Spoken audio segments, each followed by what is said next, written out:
everybody. Happy Wednesday. It's Wednesday. Yes, it is Wednesday. We are a day late and not a dollar short because we are up here. We are fabulous and we are winning. Okay, so we are not a dollar short, but we are absolutely a day late. Okay, that's my apologies to you guys. I'm so sorry, but I had something come up yesterday and I could not come. And you guys know I'm real funny about being on time. So we are here, even though we're a little late today. I was hoping that we got another special guest coming, but we're going to wait and hopefully he will be able to join us a little bit later. But today we are here to talk about Ready to Love, episode number trace, number 3. Hanatu Sege. Okay. Saw that eyebrows. And for you guys that don't know what Sege is, that's 3 in Korean. So I know. Oh my God. Thank you so much, chat, for joining us. We have 31 in the chat right now. I appreciate you guys being here with us on this Wednesday. Very, very short notice. If you have not hit that like button yet, definitely hit that like button. If you have not subscribed to my channel, I would so greatly appreciate it if you would subscribe to my channel for all the great things that we have coming your way, like these future panels and episodes. But you guys know I like to begin with starting off with the panel introducing themselves in the very beginning, and I love to do it at the very end for the ones that make it in the beginning, don't get to watch it all the way through, and the ones that start in the middle and don't get to watch it until the end. So let's go ahead and start with Tyrone. What's up, everybody? Tyrone E. Wilson. No, I'm just joking. I'm practicing my my intro, so it's always a pleasure to be here with Sabrina, Cherise, J-Dub, PO. It's gonna be fun discussing episode 3. Finally put out that content I've been talking about all this time, so I'm just excited right now. Let's get it. You know how we do. J-Dub. What's up, YouTube world? It's your boy J-Dub, the #1 commenter. And I'm just glad to be here. I'm so bothered. Stacy B is not here because I really wanted to touch on that Corvea issue. I mean, it's bothered me. We need to teleport here, get her through Zoom. We got to get her something because I got to hear. I need to hear her on this one. We're gonna have to do a run back because I was trying to tell y'all, but I ain't gonna get too deep just yet. Let's go with Cherise. Hello, everyone. Happy to be here tonight with the crew. Looking forward to chopping it up. It's Cherise. I'm back. You know where to find me, Cherise Logan and Logan Skincare. Hey, y'all. Have some fun. Yes. Yeah, here we go. Once again, you already know who it is. It's PO, right? And I got some announcements to make later in life. So stay tuned to that. It's coming shortly. But yeah, you know what it is. When IG 100 sightings. I'm with J-Dub. I miss Stacy B because we be rumbling. So I need a sparring partner. Let's get her in there. Let's get it. Yes, Stacey B is definitely missed, and really BTV. They had prior engagements, but hopefully Stacey could slide on in if she can a little bit later. That would be amazing. We always love to hear her input. Shout out to you guys in the chat. Y'all are rocking. I appreciate it so much. I just want to recognize some of you real quick, okay? Because y'all are here from the very beginning. What's up, Big Steph, Nancy Robertson? Hello, another round. Shout out to another round. She has a channel as well. She does reviews. Check that out. What's going on, SJ, Nashelle? Hey. What's going on, guys? Hey, Miss D. What's up, Jackie Dennis? April Gaines. What's going on? That's P.O. sister. Shout out to you. Thank you for joining. Hey, Anissa. Oh, and did y'all tell where they could find you guys? I'm about to tell them. Did y'all tell them? They know where I live. I just stay on YouTube. That's I was about to say, YouTube's what if it's #1 first timers? What if it's first timers? Okay. Well, she was like, give me the intro. I do reality shows. I do reviews on reality shows. I do detailed reviews, not scene by scene, just pick out important details. And you can find me on YouTube on It's J-Dub and Instagram at It's_J-Dub. All right. What about you, Tyrone, since we're up at the top? Yeah, I mentioned that I was excited. I'm a bit of a nerd, so I finally got my second, no, my third YouTube channel up and running. It's called Blositivity. It's a mixture of positivity with blackness. It's totally created by AI, videos, the text, everything. I'm excited. It's a faceless YouTube channel, so you won't see my face or my voice, but you will see content. So, if there's anything that you can think of that you would want to see me put together, let me know. I will use AI to do it. I'll probably even show you how to do it. And other than that, I also recently released another video.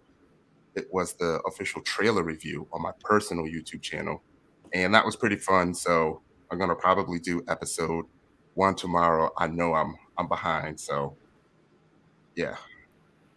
Well, congratulations on that. Sharice, you want to tell them where they can find like your website, where they can find your business, Instagram, your Instagram? Yes. So you can find my website at loganskincare.com. I offer skincare services and I have skincare products. I have lip glosses. Yeah, you can book consultations with me for skincare if you have any questions. I have an Instagram at Logan Skincare. I have a lot of new videos coming out, so make sure you're following my Instagram. I have a lot of good information skincare wise coming to you guys that I'm going to give away for free. So make sure Yay. you're following my Instagram. And in February, I'm doing a giveaway with another friend. So I'll be giving away a $175 custom facial and a eyelash, full set of eyelashes. So you need to follow my Instagram in order to win. Let me book me a Yeah. flight over that page. PO. Sharice, is it an alternative for a guy? We may not need eyelashes. Of Can we get something course, I else? got you. Okay. That's what's up. Yeah, so y'all know who I am. You know what it is. You can find me uptown, downtown, all around, anywhere you want to be found. But I stay parked on IG at 100 sightings.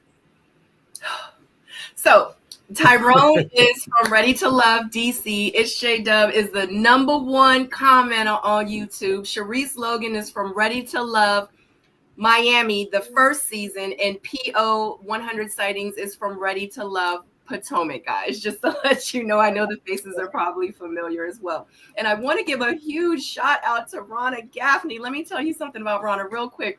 Ron and I, we have been knowing each other for over 20 years. And I just want to say, oh my God, I can't believe you're here. Thank you so much for joining. Oh my God, I'm so, no, because y'all don't understand. Like, woman here, part of the reason why I am the woman today is because of this woman.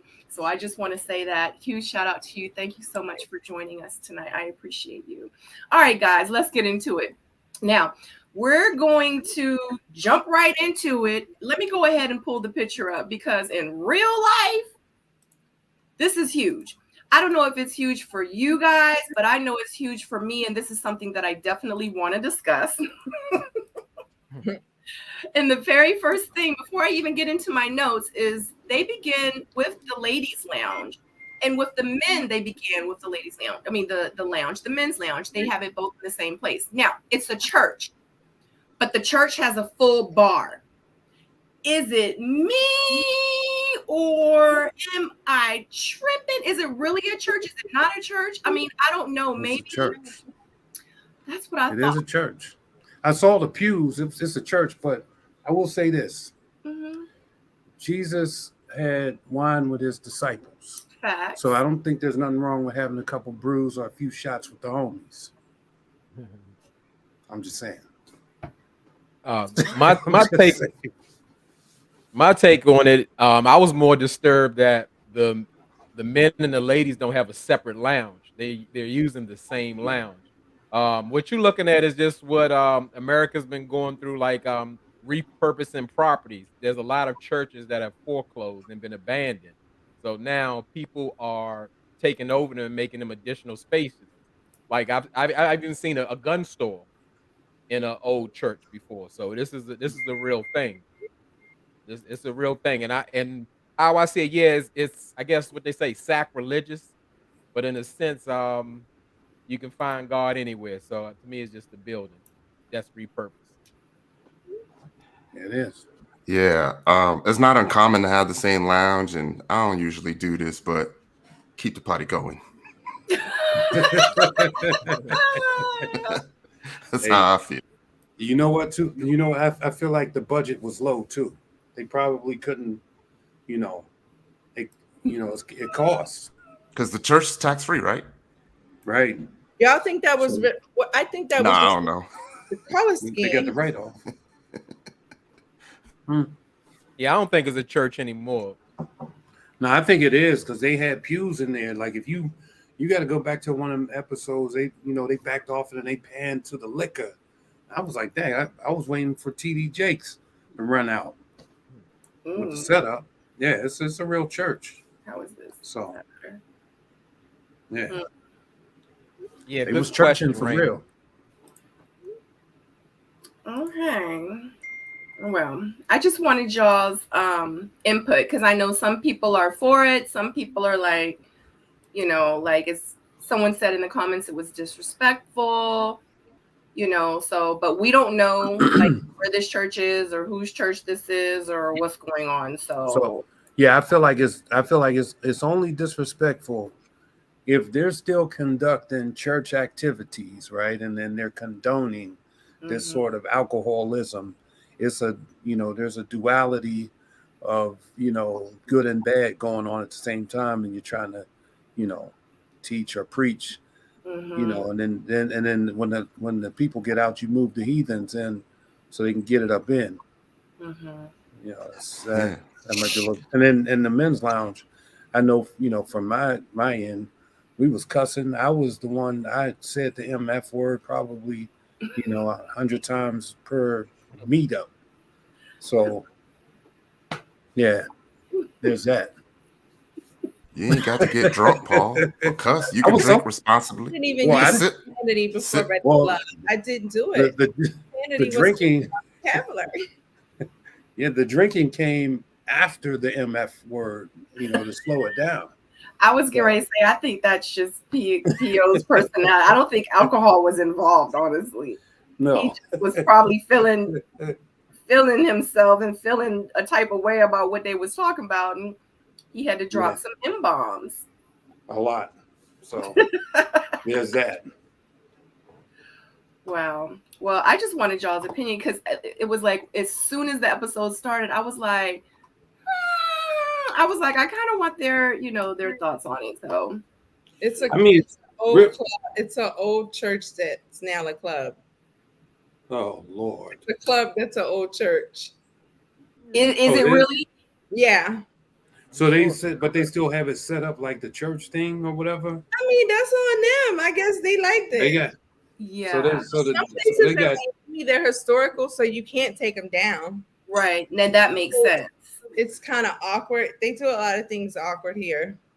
So what they got, like deacons and deaconesses as bartenders and barmaids? No, I don't think so. Oh. Right. But yeah, like Dee Dee says, don't state that it's a church. If it's a club, just say it's a club.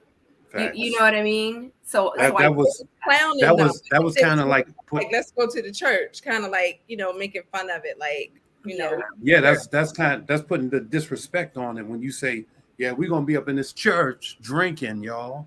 Well, they said that well, there's a meme that says that the bottle girls are doing work for Jesus in the club.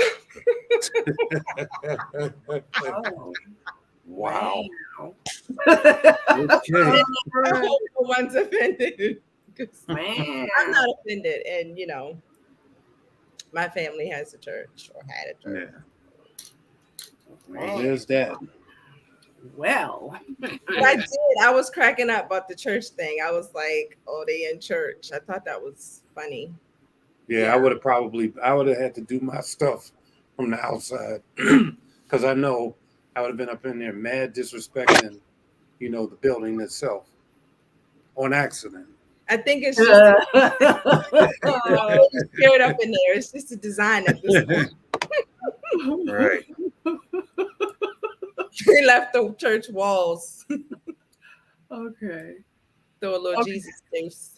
Oh God. Y'all let us know in the comments what you guys think. How do you feel? Because like this, like I kind of want like input on everyone. Like, let us know like how you feel about it being a church or was a church, or you know what I mean, like that whole thing. So I was just kind of interested actually. Let me turn this off. Okay, so Tommy tells the ladies that one man will be eliminated at the end of the week. That this week he also tells the women to take the men out on dates and tell them something about you that they normally wouldn't tell anyone else. So that's where we're going with the whole thing, and I can kind of see they really forced it. So Mercedes sets up a date with Sue Ann, Mark Anthony, and Blake. Blake and Mark Anthony enter, and Blake is, what is that thing called? I forgot to put it in here. Were they on those bouncy shoes? And Blake is pretty much like, nope, not for me. He is definitely not interested. And they're like, you know, we're going to go ahead and do it because it seems like the girls are kind of interested. Mercedes says that she has this giddy feeling towards Mark Anthony, but Blake is kind of off-putting. Mark Anthony and Mercedes have a one-on-one, then Blake and Sue Ann. Mercedes tells Mark Anthony that she has been single for about 1.5 years and that the guy cheated, which resulted in a child. They both flirted back and forth with each other. Blake says that he is not managing dating multiple people at once. He tells Sue Ann that. He explains that he's been married, divorced, has kids, and he is not looking for a fairy tale. Blake gives Sue Ann a nickname, and her nickname now is Susu. Yeah. And go. Well, first off, I could tell you this. I could completely understand Blake's trepidation when he saw those big shoes, right? Now, I'll tell you, just from my personal experience, and you guys never saw this, we had a group date. It was myself, Ace, Precious, Donovan, and AP. And we had to do that stupid flying yoga. Right, so you got two men doing that. I looked at that and I'm like, man, I'm like 6'5". What am I? I'm not jumping. I'm not doing that. And like I was ready to be. I was so glad they didn't play that date. I was so glad to look at that and go the other way, you know, so I could understand him coming in the door like, yo, this is not my thing. Like, it was just weird. Like, that's something that you're not gonna do. But then he does it, and I feel like he was team player, right? Homegirl said, nah, you know, oh yeah. Homegirl's like, nah, you know, you're not the guy for me. But I feel like, you know, if you go out there and, you know, on a leap and just do it, you know what I mean? I think that's saying a lot when you're jumping way out of your character to participate. Because I don't know if I would be on that. What is that, Kanga bounce or something like that? I wouldn't be doing that. Yeah, Plus, I felt the same. Oh, I thought you finished. No, I'm sorry. Good. Okay, I said, yeah, I felt the same way as Blake in a sense. Like, I'm thinking on already the love dates. I don't want to work out on my date. How much do we get to know each other and connect when we're working out and struggling? It's like going to the movies almost, because I'm focused on working out. And but on the other hand, I get it where people will say like, well, you're out here, just give it a try, or don't be a wet blanket or whatever the case. But you know, I'm not a fan of Blake, but I understood because I said the same thing as soon as I saw it. I said I wouldn't want to do that at all. Let's sit and talk. And even with Mercedes and Mark Anthony, they actually snuggled up after being sweaty on the Kangoo trampoline or whatever. You know, I ain't with all that. I'm done. Well, I'll say when I was on the show, I felt like the dates, that's how it was. And it allowed you to step out of your comfort zone. Because for me, I would have never went trapezing with a guy. That's what we did. And the guys were complaining like you, they really didn't want to.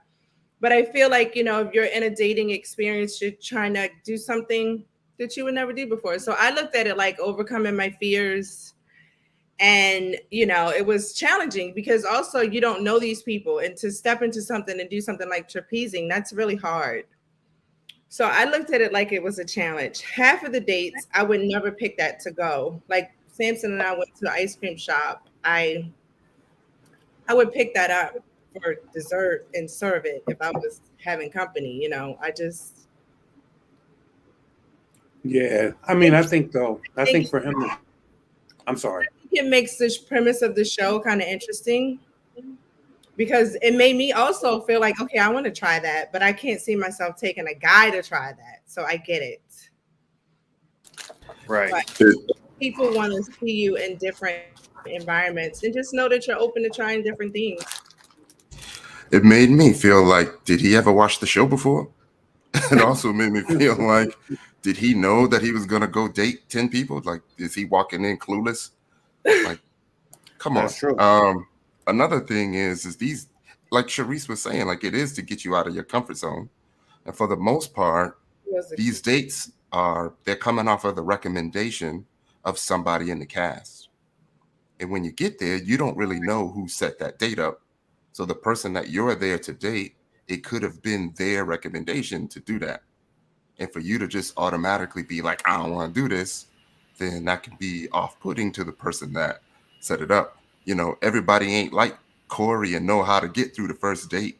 You know what I mean? Most dudes, most people, like for real, most guys is simple. They're gonna go for drinks or a movie, which is dumb, and then try to get you tipsy. You Right. know? Let me take that back. Kenya, you're right. That was a cute first date. People Yeah, say want to do ice cream. You're right. Going for ice cream. I don't want guys to think that's a weird date. It's right. Right, Sabrina? I would go for ice cream. It was a good I can't go for ice cream. If I go for ice cream, I gotta go straight home. And you're not right. You gotta take a lactate. I know what you mean. I mean, Right. you're not on the date to burn 300 calories. I wouldn't Right. have No, not at all. Yeah. That's what I'm saying. And what like just the shell shock of it. Like, imagine going to a date and then you're and they're like, yeah, we're gonna do stripper pole lessons, and you a whole grown man. You like, what? I'm not. That's doing pretty that. fun though. That's pretty fun. I ain't gonna lie. It is. It's It's pretty fun. hard It's a work. workout. It's a It's workout hard too. work, yeah. It's a workout. People think it's cute. It's yeah. Yeah. Well, yeah. So I mean, I could understand him being off put from the door because I would be off. I would have been kind of a little, but I think that he made a recovery, right? Because he said, you know what, I'm going to do it. He didn't leave out of there. He could have left, like he could have did what I did. Right. He could have left out of there and then just been like, nope, I'm all for this. But Oh, that's what you did. You didn't stay for the date. I mean, I did a little bit of it, and I was like, I'm done with this crap. I'm all for this, you know, because you got to understand too, men aren't a man's equipment isn't designed to be doing flying yoga. Let's just say that. He about bad as Febreze talking about his equipment. We haven't even gotten to this Listen, segment of the show, and we already. What is it? Your equipment? I did not. But I'm just. He I'm did not simply say saying, pickle. Right. I didn't say the tickle. And then ultimately, I don't think anybody goes and signs up for that show to get neutered. You understand what I'm saying? Right. Oh my God. Just a little Dang. I can't even remember. I'm just saying. Oh my God. So I there's wouldn't that. have wanted to go because I know. I was about to say because on our first, when we did the mansion party, I mean, granted, we were outside all day long, but it was a couple of people that were spicy.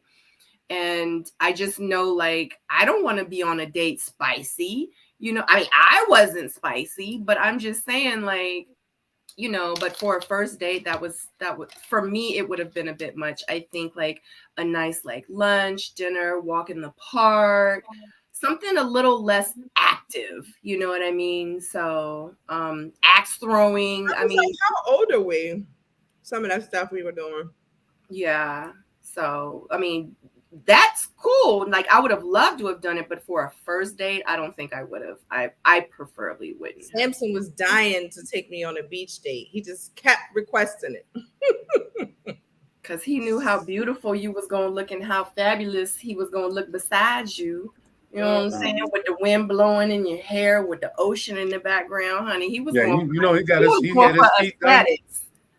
Samson had his feet so he done. could get up there and do his yoga poses. Sabrina, was the boxing your first date? Say it again. Was the boxing your first date? They said who was stinking from DC. The boxing I was. think it was your first date. Yeah. And then we had the go-karts, which I would have wished they would have shown. It was our first date because ironically, I was on my first date with Walter and me and Tyrone and Zadia. That was our first date, but they never showed that date. That was such a good date. Like that date brought out my personality and they didn't even show it. It was so funny. I was hilarious. They do an exclusive. So when you guys did yours, did they do exclusives that they showed later, like your dates? Hell no. No. That happened a lot with us, and it's happening with them. Like you see a preview of a date and you're looking forward to seeing it on Friday, and then they don't show it on the show, but then they show because they didn't show my date with Swayze. They didn't show my date with who else was it? Samson and I had another date. They only showed them on the exclusives.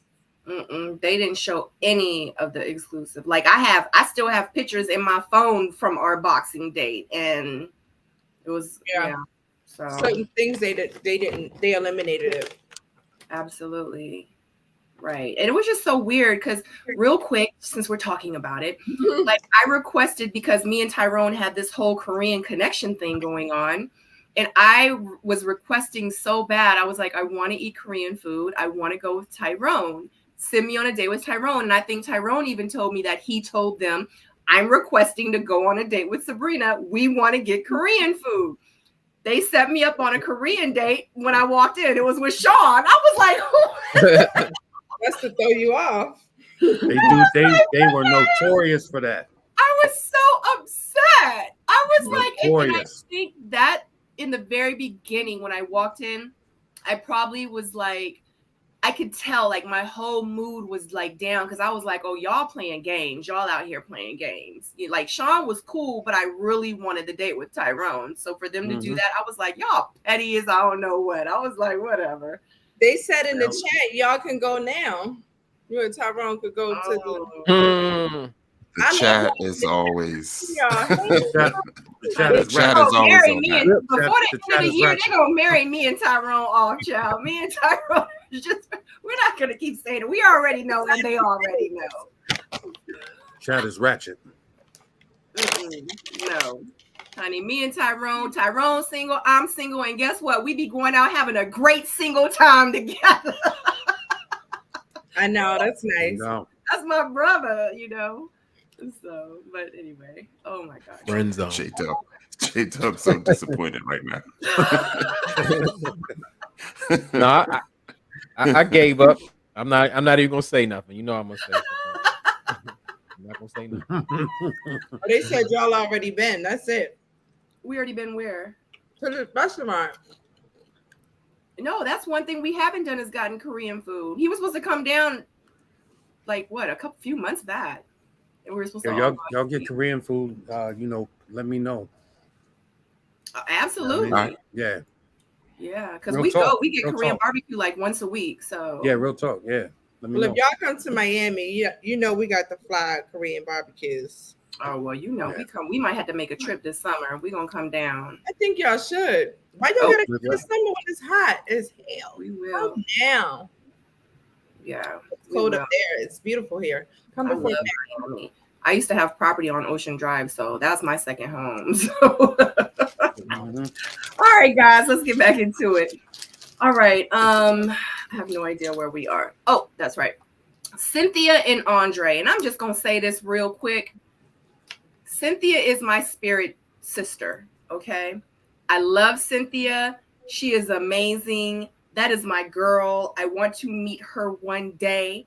Okay, she is the bomb diggity. I feel like every time she opened her mouth, she's speaking for me. Okay, and every woman out this joint. I love Cynthia. I love Cynthia, and I love Cynthia, and I think she's freaking amazing. All right, I'm gonna stop.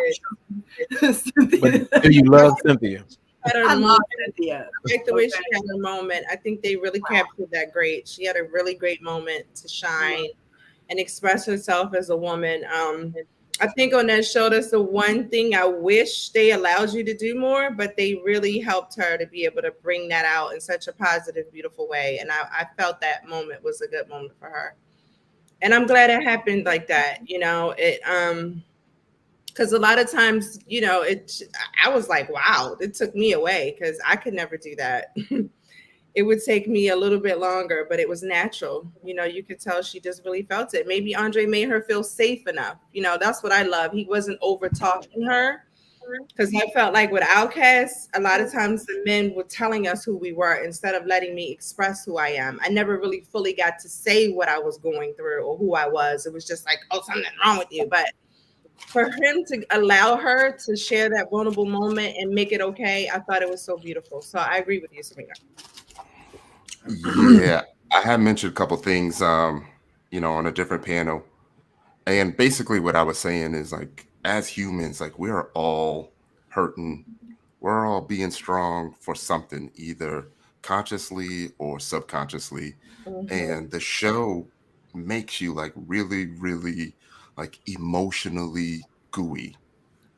And it just seems like you get on the show, you go through the process, and you are finally feeling heard. You finally get an opportunity to release all of these things that you've been strong about. And it's almost like really, really therapeutic once you get it all out. And if you notice, like a lot of people have cried on the show. And I think Mhm. that in that moment, it was just Cynthia's time. And it just happened to be on this first, this date with Andre. And I feel like Andre seeing those tears, like it made it real for him, because he kind of came off like, I'm this guy, from the very first, episode, he's the ladies' man and all that stuff. And it became real. And I think any decent human being, with a little bit of empathy would have embraced that moment and just let her, let that out. You know what I mean? And in all honesty, I think it probably could have been with anyone except, without saying names, maybe some of the folks that Sharice got stuck with, but any decent person would have, well, should have been there, to allow her to be that way. So I agree. I think yeah. so for me, one of the times I was actually on a date, and I was sitting there and I was saying, we got into this deep conversation, and then that conversation got so deep and it unraveled, and then she was crying and I was about to start. I was like, damn, I was like, you gotta get your ish together, brother. You can't be, you know what I mean? Because somebody got to be strong here. But yeah, it got that real. And then I left out of there, and I was like, not only did she need that, but I think I needed that too in that moment. Right. So I saw when I looked at Andre, and I saw his face, his demeanor. You could tell that he was being real. He was genuinely being supportive, just based off of his body language.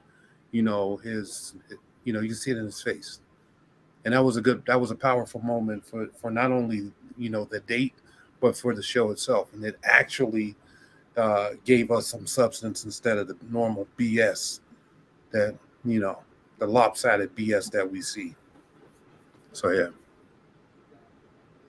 Hold on, Sabrina. Can I see that watch again? Who's watch? I know exactly what you're doing too. Mhm. I remember when you said, hold on. Well, I purposely went last because I had to Just get want to take a myself just want together. to take a peek real quick. Let me zoom. Okay, okay. Oh my God. Let me see if I can zoom in. You can't even see the watch, Ty. Let me keep going. No, there's a reason I mentioned the watch. Mm-hmm. I wasn't trying to be funny at all. Okay. Okay. So like I said, I waited purposely to go last because I normally come with the unpopular opinion. Let me get the facts out first. Um, Sabrina, I'm with you. I love Cynthia. She's my new favorite. It used to be Morgan, but not so much anymore. Mm-hmm. However, I wasn't touched like everyone was. Mm. I'll take the positive things out of it. Andre could have taken her letting her vulnerability out and maybe made a joke or played it off, whatever. But he was there. He was attentive. He listened.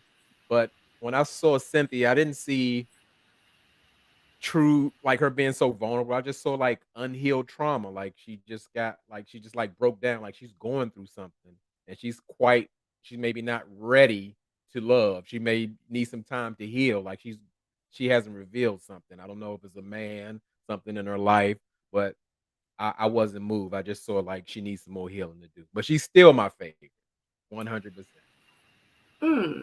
So I think this is the first time this has probably ever happened. But I don't agree, because my thing is I know sometimes when I cry, it's from happiness.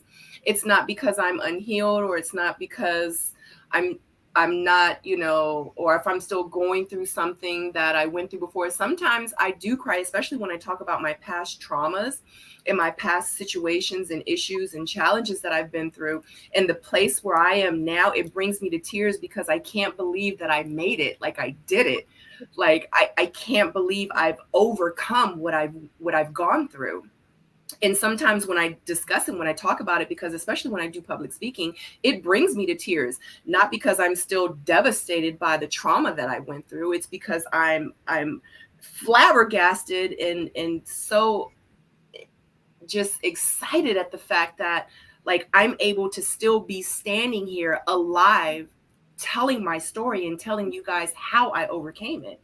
You know what I mean? And that's what I saw in Cynthia. And that's why I say when she speaks, I resonate with her, because I'm like, oh my God, I feel like those are my words, her words. It's coming out of my mouth because I feel it. And I don't feel any trauma. I feel like she has overcome what she's gone through. And then that's why, and the fact that she's even able to talk about it and discuss it on national TV shows me that she's overcome it.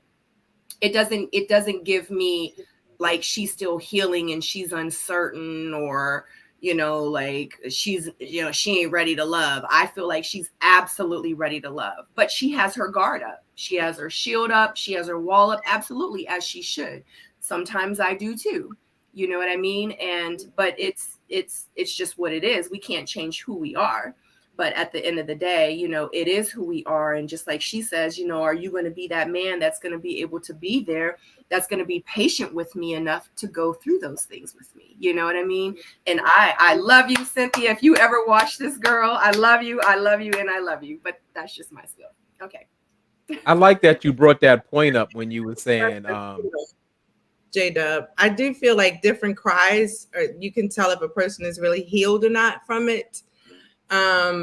I did feel a lot of pain there. So I don't know. I feel like, one of our last cast members, her crying, it was not coming from a healed place. It was coming from, there's still something there that needs to be healed.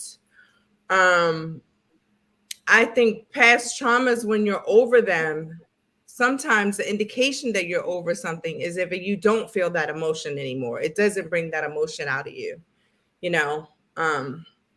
but I think it's going to be interesting to see how, what's going to come from this, how she's going to be. And if J-Dub said, if it's going to hinder her from being ready to love, or if we're going to see, Yeah, I feel you, Sharice. Like, it's an emotional moment because you're there, and for the first time in your life, like, you're actually forced to sit there almost every single day and assess your entire life to figure out how you got here. And then eventually there's that moment when you're like, oh man, like, it is me. Like, I have been doing this, that, and this. And like, it can get really, really emotional because it's almost like you get this epiphany and you figure out that, that you aren't 100%. I'm not going to say that you're not healed, but you do realize that you are not 100%. You are hurting about something. Things that happened previously in your life have affected the way you move. And like, it's like a light bulb that comes off and it becomes this emotional release. Now, if it was something specific that she was trying to explain, like she was trying to explain a specific event, and then that is continually bringing her to tears, then maybe I would say like she's not healed from this specific event, but all of it as a whole, like that's a lot, you know. JW, you laughing? No, I'm laughing at Ravine in the Oh, chat. okay. But I want to speak to something that Sabrina said. Thank you for that, Ty. I like that. And Sharice, great points. When you brought up the fact that she was saying like, "Hey, I got my shield," it reminded me of like when, let's say, men or women, when they tell a person exactly what they want, it's like, "Oh, well, I have a guard up. Do you think you can be that man for me that allows a woman to move strongly with a shield?" And the man will say, right on cue, "Of course I can. I love women with shields. I'll hold your shield with you together." And he'll say, "Well, can you be a submissive woman?" And she said, "I've been waiting all my life to be a submissive woman." That's what it sounds like and feels to me, you know.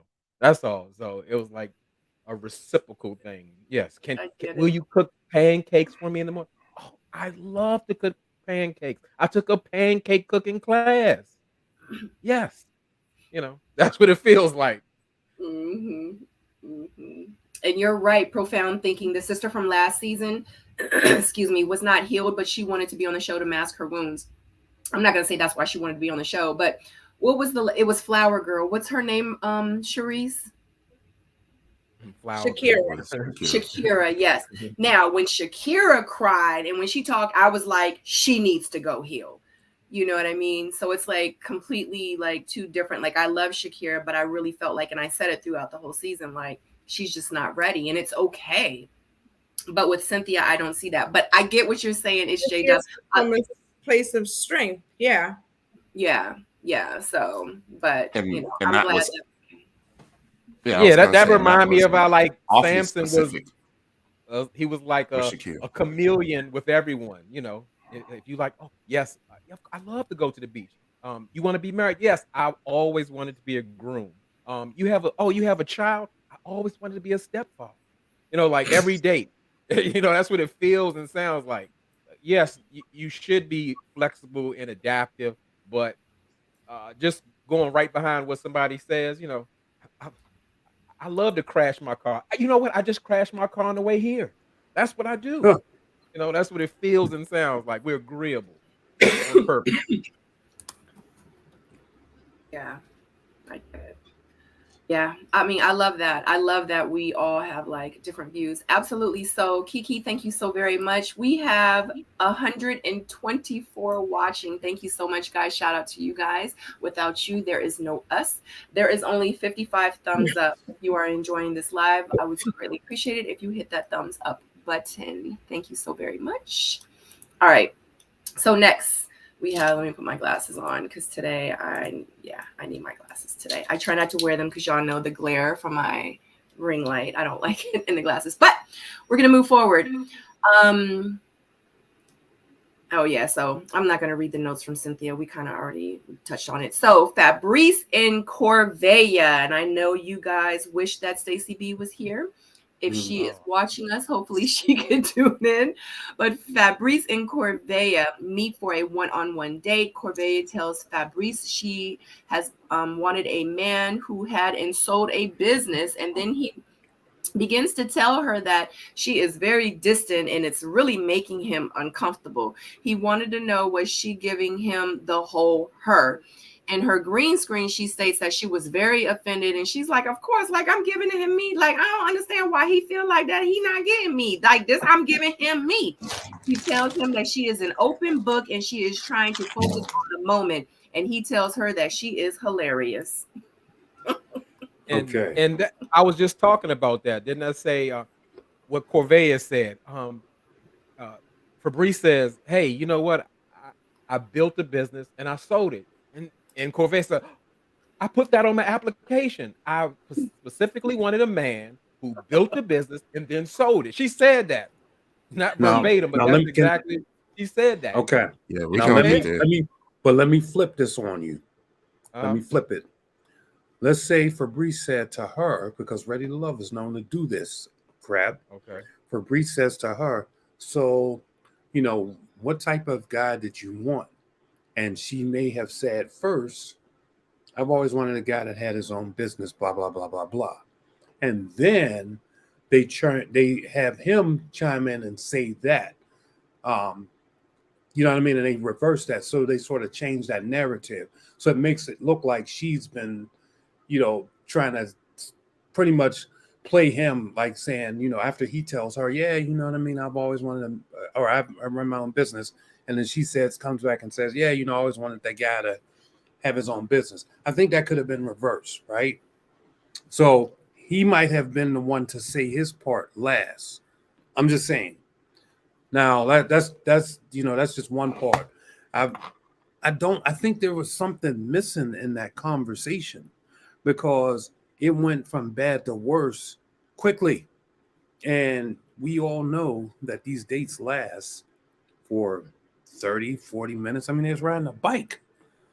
They didn't ride the bike for 4 seconds and then park and got to having this conversation. So they probably got to know each other a little bit along the path. And who knows what the whole context of the conversation was. But as it was shown, I'd have to say, yeah, it looks like Corvea is, kind of, not keeping it a buck, not, like she's just giving the man pleasantries because she wants to be in his good graces. But that's just as I see it, and just like the viewer. But I feel like there's more to that story, right? And then the other thing is because Febreze was off-put quite quickly in that little 30-second or 40-second conversation. And so for him to be off-put so quick and then go from 0 to 100 that fast, there had to be layers to this conversation. I just think that there was something different in there. I didn't see him go 0 to 100 in that conversation. Could I say that he was dismissive in the conversation? Sure, he was definitely dismissive. But what I enjoyed about it, other than him being dismissive, it seemed like he disarmed Corvea, and to me, it showed like from what I see. I can't go into what production did they edit it, Right. I'm going Yeah, no exactly what it said. The man said, I sold a business. She said, that's what I put on my application. That's what I always wanted. That was the first attribute I look into a man. Build a business, sell the business. And to me, again, that portrays that gold diggerish vibe. She didn't say, I was looking for a kind man. I was looking for a man that treats me well, makes me laugh, or who likes to travel. She said, hey, I want a man who's built a business and sold a business. That's very specific. I ain't No, but saying that's what we. So, right, but that's all we heard. I'm sorry, but go ahead. Yeah, I got a couple That's all I thoughts. can go on. I think she said multiple times that it wasn't about the money, right? He goes into the date talking specifically about her, saying that he was going to work to get her to open up. But then in the audio, it looks like he's shutting her down. Now we talk about production, some of the things that they get you to talk about. It almost feels like they've been just trying to give him shout outs about his business because that seems to be the only thing of substance that they always talk about, knowing that he may be leaving soon, right? So he's trying to get him some airtime. So in the audio, the very first question, first thing that we hear is her saying, so tell me about your business, which is supposed to give him an opportunity to talk about something positive about himself and not about sex, right? Right. But he seemed to struggle with that. Now, wanting someone who has started a business and sold a business, there ain't nothing wrong with that. I think that is a very quick way to understand if a person has goals, if a person tried to achieve those goals, was successful with those goals, and then moved on to something else. Right. As an entrepreneur, like I feel that way too. Like if you are talking to someone and you are talking to someone and they've never really tried to do anything or step out of their shell and they're just living in this comfort zone that they have, like that can be a turnoff to an entrepreneur. Do you know what I'm saying? And we don't really know much about her. The audio does seem really off. To be an older man, knowing that you're on a dating show, knowing that the cameras are on you, and then to still be presumptuous and, come at this young lady like that, who he doesn't know, but is basing his, behavior on interactions that he's had with other women and with an ex where that didn't even work. Right. So he didn't even take that into consideration. And it just wasn't a good look, for a grown man. And, I'm always a little bit harder on the men. It just, he should have been better. Well, I think he's just going on his playbook of what's been working, and that's why some people are in that same position because they aren't doing different things to seek or find love. That could be said for both of them. And yeah, I think that's what gets the women for him in France or wherever. Well, I was the head of Giorgio Armani, and I Mhm. fly Lear jets, and that attracts women like Corvea. She wants to ride on a yacht. She wants the red bottoms. But there's That nothing goes wrong with hand that. in hand. There's There's nothing no, and it's glamorous not. about that. There's nothing I wrong want to with be that. on a yacht too. Have, You know what I mean? everybody have different. Everybody has different goals in life. So, I mean, I don't Yeah. think that has any. I don't think that's the forefront of falling in love, but maybe it is for some. Corvea is the love language, Obviously that ain't working for him, right? And to be in or this her. industry, right? I know you're going to be in this industry, to supposedly have been around so many women, but are still struggling to talk to women. I'm kind of dumbfounded about it, right? It just seems like he's just been in a position for so long where this just works for him. Right. It was very. That's his hunting. That's his think hunting that's just his style. Was You know I what I think that's his mean? personality. I think that's just who he is as a person. If you look at it, you can see that she's turned to Sabrina. You got that picture up? I could see everyone's point, but I felt like he definitely overtalked her. He didn't give her a chance, and I don't like it when people tell me who I am. Like, that can be very, triggering for somebody to you just met him and he's like, you're this way and you're that way. Happens to me all the time, but that's not a way to get me to open up. Then I'm just gonna. It's like a back and forth kind of thing, and it just changes the whole conversation. I think that's what happened with them. You know what I think, though, Tyrone? I truly feel like, okay, they sent Fabrice over there and said, hey, get her to open up. And he probably said, hey, what type of guys do you like? She says, I like, strong-minded people or whatever. I like entrepreneurs, blah, blah, blah, blah, blah. And he said, I am an entrepreneur. This is what I do, blah, blah, blah, blah, blah, right? And then they had this, sort of conversation, and then maybe he said something that made her pull back. And then he's like, because you know how they do the pause and they say, oh, yeah, come over here, talk to us. And then you go back and then they give you the assignment. He probably went back with the assignment again and started badgering her, and just kind of, But not only that, it was certain guys, even in my cast, I felt the same way. It was like, I'm not going to be all hugging on you and lovey-dovey. I don't feel that way. Like, I don't know you like that. Like, calm down. This is not want to hook up and kiss, want to hook up and fondle me. Like, you get my middle name. Like, what in the heck? I think he was a little aggressive, and maybe that's his style, like he said. But I feel like he was already prejudging her before the date, because he talked about she wasn't going to get sweaty on the bicycle or something. So what? Let the girl ride the bicycle how she rides it. He was already prejudging her. So I think it was a lot of pressure, and it was awkward. It was very awkward. But I feel like she stood her ground, because it's intimidating. You have an older man, and I think she was kind of being funny, actually, when she was like, oh, I always wanted a man like that. No, she wasn't. I don't believe that.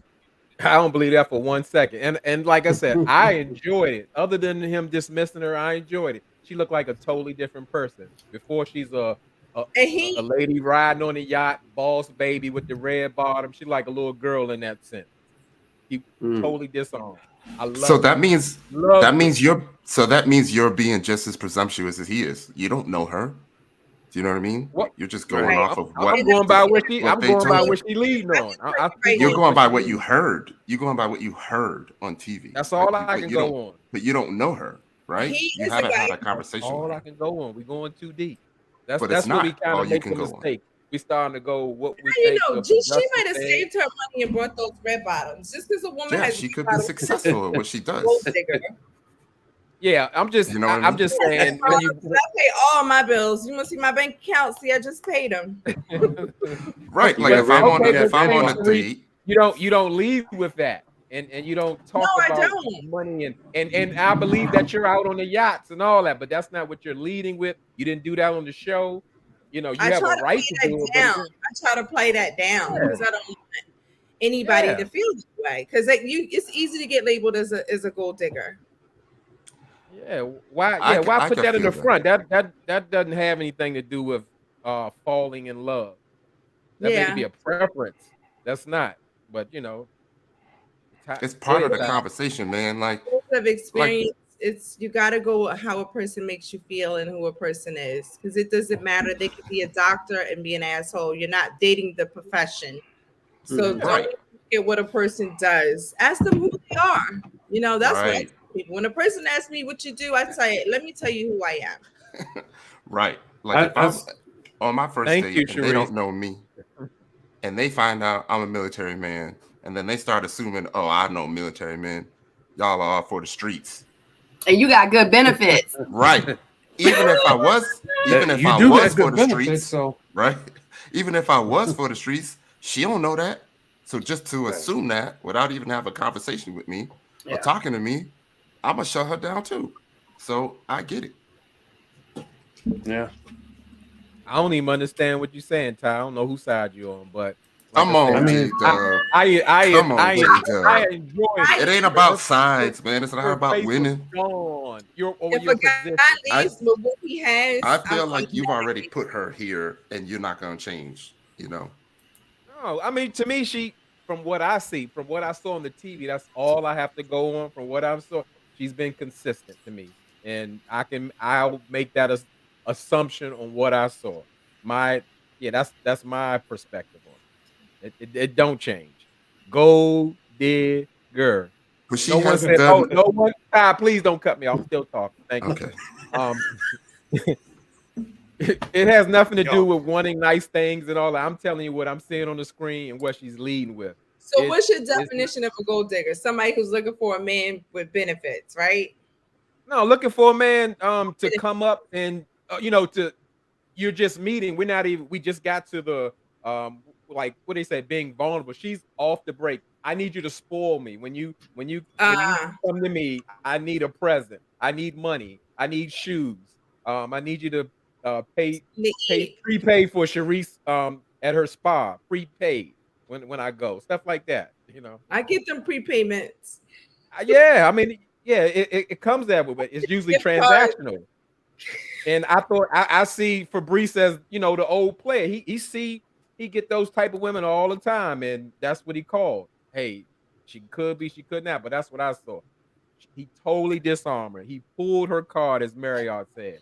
She was a totally different woman, and I loved to see it. I loved it. hey, you know what though? Let me say this. There is something in Fabrice that, and this is this is hurting me to say this, but I have to recognize what real is real. I feel like there's some sort of genuineness, honesty to him. I feel like he has no apologies, right? I feel like he, was always honest with these women up front. That doesn't make him the greatest person, but I do have to commend the man for, standing on who he was, who he is, and coming in and just saying, you know what, this is who I am. I agree. This is who I am, and I'm going to let you know this is the person you're getting up front. Now, if you don't like this guy, I'm not the guy for you, but I stand on who I am and I won't back down. Understood. I totally understand that. But to still come on TV, knowing that you're in a date, and the first thing, since we're talking about audio, first thing we're saying is it was so hard for me not to look at your breasts. I'm talking about my That's literally what the man said on the date. But that's we what talking about we Corvea heard. Not to look at that. That was what that's what we heard. I'm talking about how he is, right? But that's he's inappropriate. Heard. That's not what he said. That's what we heard up front. That's probably not what he said. He didn't just from the door. I don't think he came in and just said that. Like, that's just weird. He doesn't strike. He seems like a successful guy, right? And I think that, most people that operate businesses had come in with a lick of good sense. Like, that's not the first thing you say out of your mouth. Paul, she gave him that's what two chances to retract that, and he stood on it twice. I think that's what you mean. That's not what he said. No, I know he said that. I just don't think that was the first thing that he said when he first looked at the woman. That's what I'm saying. That's what we heard, though. So he was still standing up. He was still standing up when he said it. Understood. But what I'm telling you is that the games that they play. And I get it. I get it for television purposes. It probably looks that way. And I have to believe what the television says, but my greater mind knows better than that. I mean, that's I'm not here to defend his flaws in his character or anything like that. I just find it hard to believe that a man is gonna, approach a woman with those words right off the bat. Like, just any, well-to-do person is just gonna say something like that. It sounds obnoxious and appalling, but you also just said you applaud him for being who he is, and that's just who he is. No, I do, and I stand by that. I stand by that. But what I'm saying is that I know that there's still something that they have to do to hypen up the character that we're looking at, and so that was the appropriate thing to do for us to buy into it. So you got all y'all have all this defense and everything for Breeze. It's not defense, but not the same energy for Corvea. No, listen. Don't put me on that. That's cool. Hold on, that's cool. Time out. I said from the door, I don't think Corvea would say that right after Fabrice, says, "Oh, I own the business." I don't think she would follow that up with, "Oh, I was waiting for my Prince Charming to come with," like, that didn't even seem right. And I'm saying that, in the whole conversation, that there seems to be a lot that was missed to make Corvea sort of look like, she's this shallow and that she has no substance. And I can tell that was cut out based off of the way that the conversations went. I'm not defending either of the two in terms of, what they wanted us to see, but it's just, I'm saying that there is some background that probably we haven't seen, or maybe that will come out later on in a reunion. That's all. I need to clear my name, Ty. Defame my name.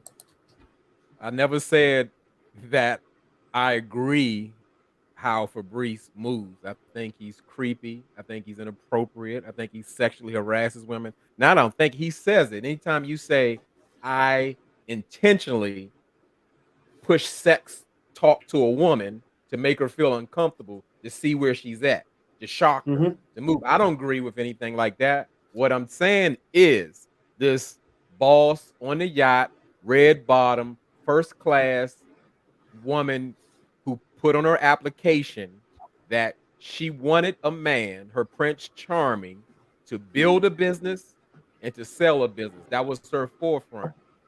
What Fabrice did is just took her down. All that facade she got going on, she looked like she was 17 years old, talking to 100%. A grown man. But you're saying I don't agree. I don't agree with him dismissing her.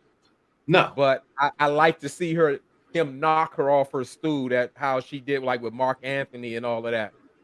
I didn't like that. After that conversation, I was done with her. It wasn't even no need to go further. I know what she's about from what I see. Why I'm does done. that give you so much joy though? Why does her Oh, expressing what she wants in a man seem like a crime? because it feels like fraudulent, meaning it has to me, in my opinion, it has nothing to do with love. If you wanna go $1 million matchmaker, that's okay. You want $1 million man, say that. Say that. You're not gonna find other But than you're not gonna find that $1 million man on Ready to Love all the time. So what I'm saying So is you ain't gonna just find say that on say I Ready to want that Love, yeah. say I want but that man with the money, and that's all I care about. I want the lifestyle. But she never she never put a number on it. We even said it last time where I said I'm anxious to see what her number is that qualifies for success or qualifies for someone's ability to spoil her, right? Like I would imagine that every man is going to spoil their woman, right? That's what ultimately no, what you want to do, right?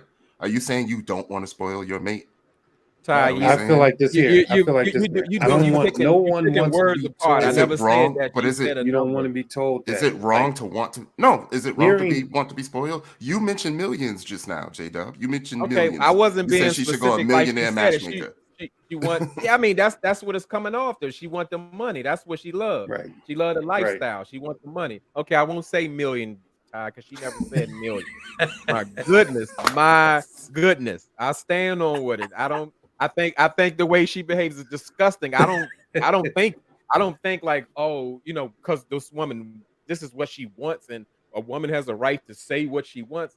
Let's cut it out. Is it love or is it the money? And it's okay if it's the money, but that don't have nothing to do with the love. She want the Yeah. I money. feel like. She want the I feel like. lifestyle. I feel like this here. There is a certain level of female that I'm willing to tolerate, right? And you know, there's one that I would just not deal with. And so if I walked into a situation and financially that person wasn't there, I know that it's checkout time, right? And so there's nothing wrong with having standards. There's nothing wrong with her saying, this is a life that I can provide for myself. I want my energy matched. I get that. But there's something wrong with it, and this would only be, if this came out of her mouth. When you walk up to somebody and say, give me this, give me that, or get out, or or keep it moving or whatever, there's something wrong with that.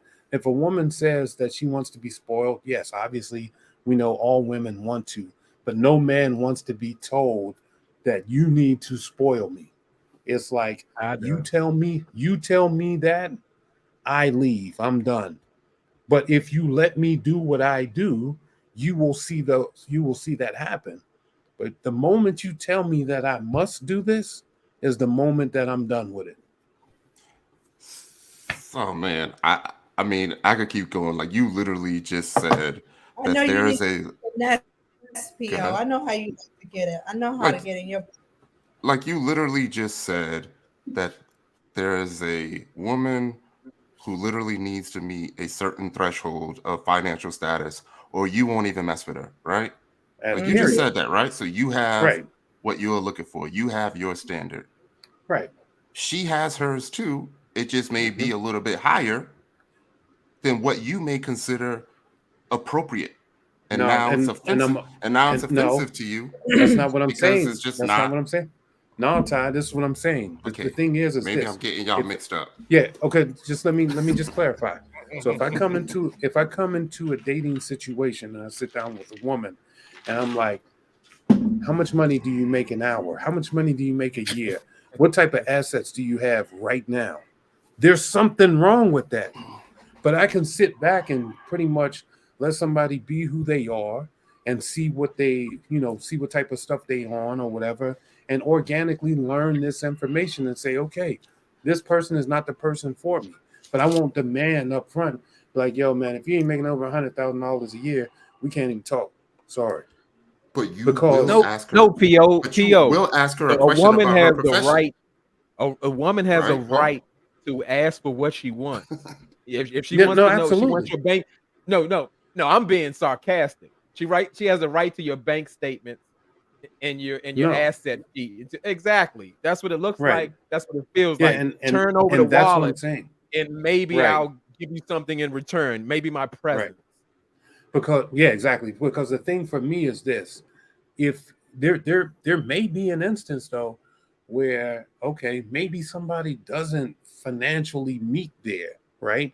But they have all of these other attributes, or they have this other ambition that would mesh well in my own personal life, and I can overlook those financial things and say, you know what, this person has X, Y, and Z that they bring to the table. Although they're not here financially, we may have, a little bit of deviation where that goes, but ultimately, I think that the wins are better than the losses in this and take it to another level. But we never get there if I just assess the situation from the door and say, yo, you ain't got, you don't have nothing. You ain't got you ain't even, you still driving a Chevy. I mean, come on. Like, that's shallow. Come That's all I'm on, saying. That's Paul. that's There the, has that's to the be word. there has to be a way to, which I know about, deliver Come on, Paul. to You know you deliver. Shallow. walked away from some women once you found Shallow. out they was broke. Come Of on. course, of course. But the thing is I didn't say to them, and I didn't give them a questionnaire, and say, look, this is what I need from you. This is the type of money I want. Or are you meeting this type of salary bracket? It was just like, okay, they told me where they worked, and I said, okay, I know what the earnings potential is for that, and I don't think I'm here for it, and then I'm done. But you're doing the same thing. You're just No, tricking them into no, thinking no. that you're not It's doing that, not. but It's not you are tricking doing it. them. It's not tricking them. It's not tricking them because the thing is if the earnings potential doesn't align, and then they're not wowing me or they're not giving me, something that I could get from somebody whose earnings potential is where I'd like them to be, then it's like a lost cause because ultimately there's going to be some resentment. So I'm really salvaging your emotion that I'm about to take you through if not only you aren't doing it well for me in terms of my treatment or being there for me or we're not aligned in whatever ways, but then you also don't have what it takes financially to support yourself and the relationship. I'm going to be resentful. I'm going to be like, man, I'm all for this, and you're going to catch some heartbreak from that. Yeah. So why waste your time? I like that you said why waste your time. I probably won't say no more about this. I feel her. I like where it's going. She don't know how long she's gonna be there. So I actually like that you said not waste the time, right? Because that works. I know what it took for me to get where I'm at, and I ain't going back. And if I was in a position where I had to figure out, I'm gonna try to figure that out as fast as I can. So I get it, you know. I think that there's a quality though to that. That's what I'm saying. There's a quality to having that discussion, right? And it doesn't have to be aggressively rude or the ask can be polite. You can still be tactful and get the same exact information that you want to get instead of just coming to somebody and saying, I demand this, period, point blank. Yes, you can say that, but then people are going to judge your character, even though you may just want to get to the bottom line. People will judge you based off of how you communicate. And I mean, if you can't communicate effectively in that beginning part of a relationship, what does the long haul look like? What does the tough times look like? What does it look like when you have to have these conversations that, really, will either make you sink or navigate those tumultuous waters? What is that? What's going on with that? So, I mean, you can stand by that, brother, and I won't knock you, but at the same time, I feel like there's always a way to be tactful and get the same information. Okay, so you literally came out with your credit score when you was on, right? Corey came out with the 360s. I was asked about it. I didn't come out with it. They asked. You could have said, like, you could have said, you know what, that's not a good conversation to have right now. But you did it because you wanted her to know. No, because I'm confident. You understand what I'm saying? Because you knew what the numbers was. Yeah, I was very confident in that number. Paul. No doubt. You could have just said, you know what, it's too early to have that conversation right now. I could have. Like you just said it. I could have, but I mean, you know what? When when it suits you, no, you good. No, what I'm saying though is this: when you get to that level, right? And somebody says something to you, there's no shame in that. It's like if I had a 750, I would have said that. It just happens to be that I don't. Would you have said it if it was 500? Hell no. I would have. I would have reverted and said, I could. I haven't checked that score in a while. I have to get back to you on that. Yeah. Okay. You damn. Okay. You damn right. I wouldn't have said that. You're absolutely right. Ooh, glad we got that cleared up. Yeah, no doubt. What's up, Sabrina? Sharice. My bad. Help. Nope.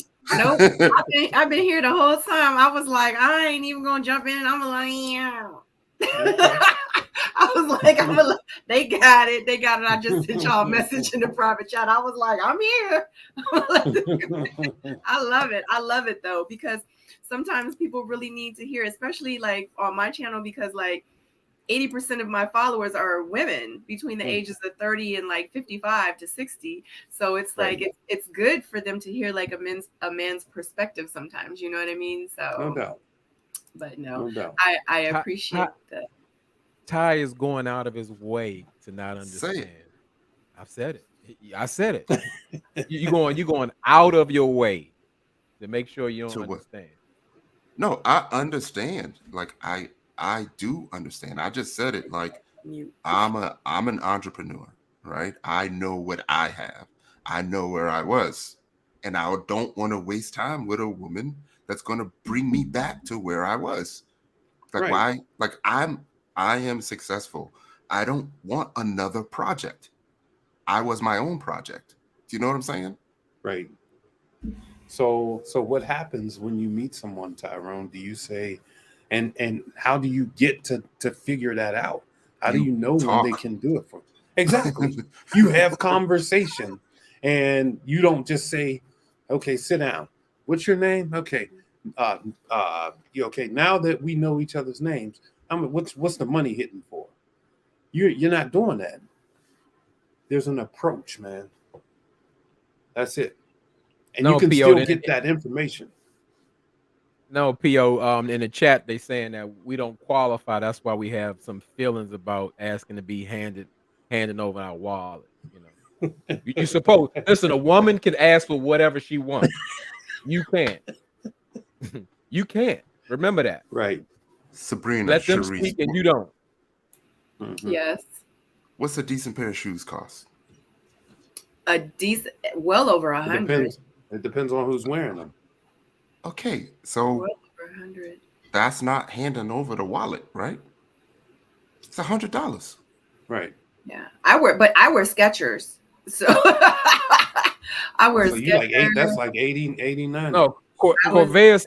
She told Demario the Furby that she wears red bottoms. There's no Skechers. Yeah, I have red bottoms. You got to afford. But I'm trying to get rid of mine. I don't. Yeah, it's not that serious. But but she and I were.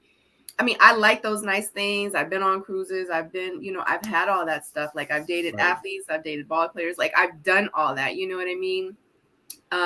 But she's a lot younger than I am too. And, I have the bags. I've been flued out. I got all that. I've had all that stuff.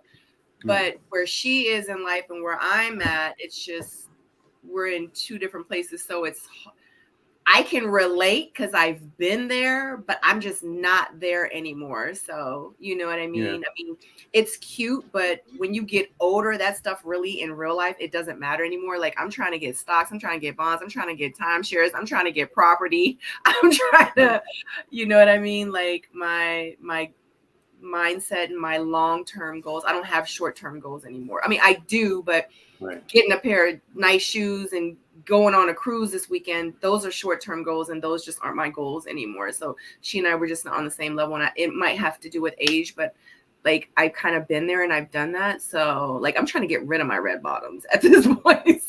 And see, so I'll say this, and I believe in all honesty, I believe that there's a lot more substance to Corvea. I think that there's a whole nother person behind that we don't know, right? And I feel like the presentation is it's there on purpose to give us this, this one feeling, right? I don't believe that she is as coarse as she is being made out to be. I'll say that. I do think that, there are some elements to her that might be out of a lot of these guys on that show's league, right? But at the same time, this is a show that tests your comfort zone, right?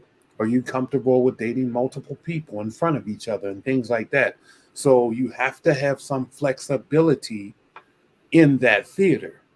Do you understand what I'm saying? And it just seems like her flexibility isn't there in that theater that they're all in. That's the thing that I'm saying. Bottom line.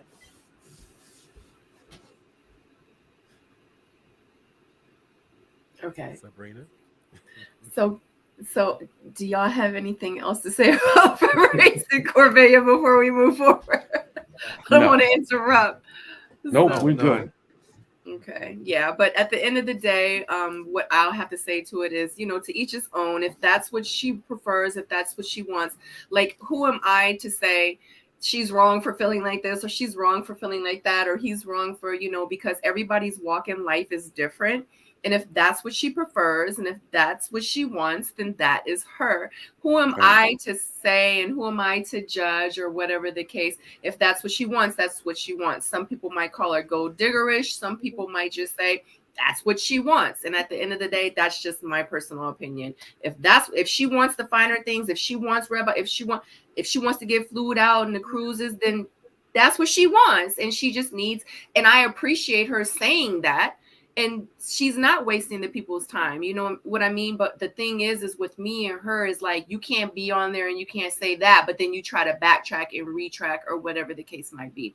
So if that's what you say, then stick by it. You know what I mean? So, but I feel like if she can afford it for herself and she want her man to be able to afford it for her, then that's what she want. That's what she need to go get. And I just don't think that her man is on the show though. So That's true. I don't either. Yeah. So, but I hope she finds, because everybody needs love, wants love, you know what I mean? So I really hope that she does find someone that can, mesh well with her. Yeah. Yep. Yeah. All right, guys. So we're going to move forward unless you guys have anything else to say about Corvea and Fabrice. No, I think Fabrice was trying to get Corvea to the 400 square foot mansion. 400 square foot mansion. Hotel room, which is didn't see. And she wouldn't have it. I don't think so. I think he went there to rewrite and erase her. That's what I felt like he went there because he didn't show any kind of even in the very beginning when he was like, she gonna be checking her makeup and her like he was like, I'm glad I'm on this date, but you know what I mean? So I don't know. I mean, whatever. We'll move into that. We'll move into the final thoughts when we talk about the very end. So Marcia and Lyndon sit and talk. Wait a minute. Marcia and Morgan meet with Tony and Lyndon for a double date. Morgan tells them that she has never been in love. Tony says that it's not a red flag, but he definitely wants to question more about that. Marcia and Lyndon sit and talk. Lyndon mentions that they exchanged numbers and Marcia was like, yeah, but you ain't use it. He apologizes and says that, yeah, it's my schedule. Marcia was like, you know what? I'm not going to let you off that easy. You make time for what you want. They both said that they're attracted to each other and wanted to take and he wanted to take the opportunity, she's thinking he's going to tell her something, but in real life, he's trying to kiss her. She wasn't having it. Marcia says that she obviously misunderstood him. Tony and Morgan walk off. Tony says that there is that he is there for intentions and finding something or someone special. Tony says that he wants to make his woman feel safe, give him a hug, give him feet rubs. Says that she wants a man that, hold on, sorry guys. She says that she wants to have a man to have his own intimate relationship with Jesus. She says that she hasn't found that her entire whole life. Morgan says that he is kind, that he is sweet, but she is cautious because he is well known amongst the ladies. She calls him Smooth Tony from up top. She wants to know, is he just smooth with her, or is he smooth with her and everybody else? So, all right, let me just say this. Tony, all right, I have to unpack this brother a little bit. So I will say this. There's a point in one of the one of the trailers where he's saying, yeah, how do you feel about me kissing Morgan more than you, or whatever, right? And then that rage or whatever, the Lord or Jesus didn't control his rage in that. And so for somebody that, is coming off saying, Jesus, this, that, let's pray and all of that. First things first, if somebody knocks on your door and they got a Bible in one hand, you should assume that they got a Glock in the other, right? Because you don't know these people, and they're going to show you the good book to gain your trust. And then they're going to unload on you once they get it. And so for me, I think that, I respect anybody that has a relationship with their God or whatever. I'm not taking away from that. I just feel like it is a forefront, and by the way he's using it, it's a forefront to gain different access, a different type of access to these women. I constantly hear, well, let's pray together, let's do this. But then you see this contradictory stuff that's getting ready to transpire, right? I just feel like there's something about Tony that I just don't trust. I want to give him, a pass, but I have that uneasiness about the guy. And this is only episode 3, so this could change. But based off of what I'm seeing right now, I think he got the Bible in one hand and a Glock in the other. Yeah. I'm glad that you mentioned that, Paul. I actually break that down in my official trailer breakdown. Nah. Yeah. So there's a couple of the guys that I couldn't fully form a trust relationship just yet. Tony is one of them. I don't see anything wrong with him being, when they were at that table, like you always say, Paul, you don't know what it was like. You don't know production. You don't know if Lyndon said something slick to him to where he had to, let Lyndon know, like 2 pastors going at it. All right, now Pastor Johnson, Right. I think like in the moment, Tony, does like Morgan, and also he's good with just about everyone. And you'll see that like when he goes on the dates, like he's good. You could tell he's confident about himself. It almost feels like he needs to be the lead dog and everybody needs to know that he's the head guy instead of just being the head guy. So you'll see his competitive spirit come out. I'm anxious to see more from him. I think he's got it in him. I think he can with the right person. I just feel like the person that he may want actually sees through him right now. and it may get to a point where she just can't let it go, especially if she's already seeing it. You know, that's just how I feel about that. Thank you, Ty. Yeah, and obviously, Morgan is has got the hots for London as well. Are we talking They about kissing. Lyndon I mean, right they now kissing. or later? No, no, we'll talk about that later. Okay. But we know that both of them are kissing. Because if there's anybody you could judge, Who? it's Lyndon. See, I can't do it. Come. But we'll get there. What are you We'll not get there. seeing? We'll You a get guy. there. What are you not seeing? Yeah, I mean, Lyndon doesn't have a lot of substance. I think. See, you gotta understand though. Lyndon is a hunter. He's hunting. He's out there on a hunt, and so you're in this arena, and you have all of these people there, and if you're not tapping in, then you're tapping out. And he's just trying to see, okay, can I get something going with this person? Can I get something going with that person? Until he finds the person that he's meshing well with, that's giving him that same energy. And there's nothing wrong with that. There's nothing wrong with that at all.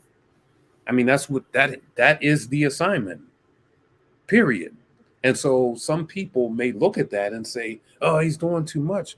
But if he wasn't doing that, then you say, "Oh, he ain't doing nothing to be here anymore, or to be on these you know, dates." So I feel like he's doing his job. But you can hunt because you're hungry, or you can hunt for sport. I mean, And I it's feel like he's probably just hunting for sport. no. I think that no. I could tell you this. So you have to understand his life, right? His Uh-oh. lifestyle. He has a sport, or it's already a sport. I think that he's hunting for not sport but preservation, and and probably for for his appetite. And I mean, there's nothing wrong with what he's doing. I haven't seen him be disrespectful.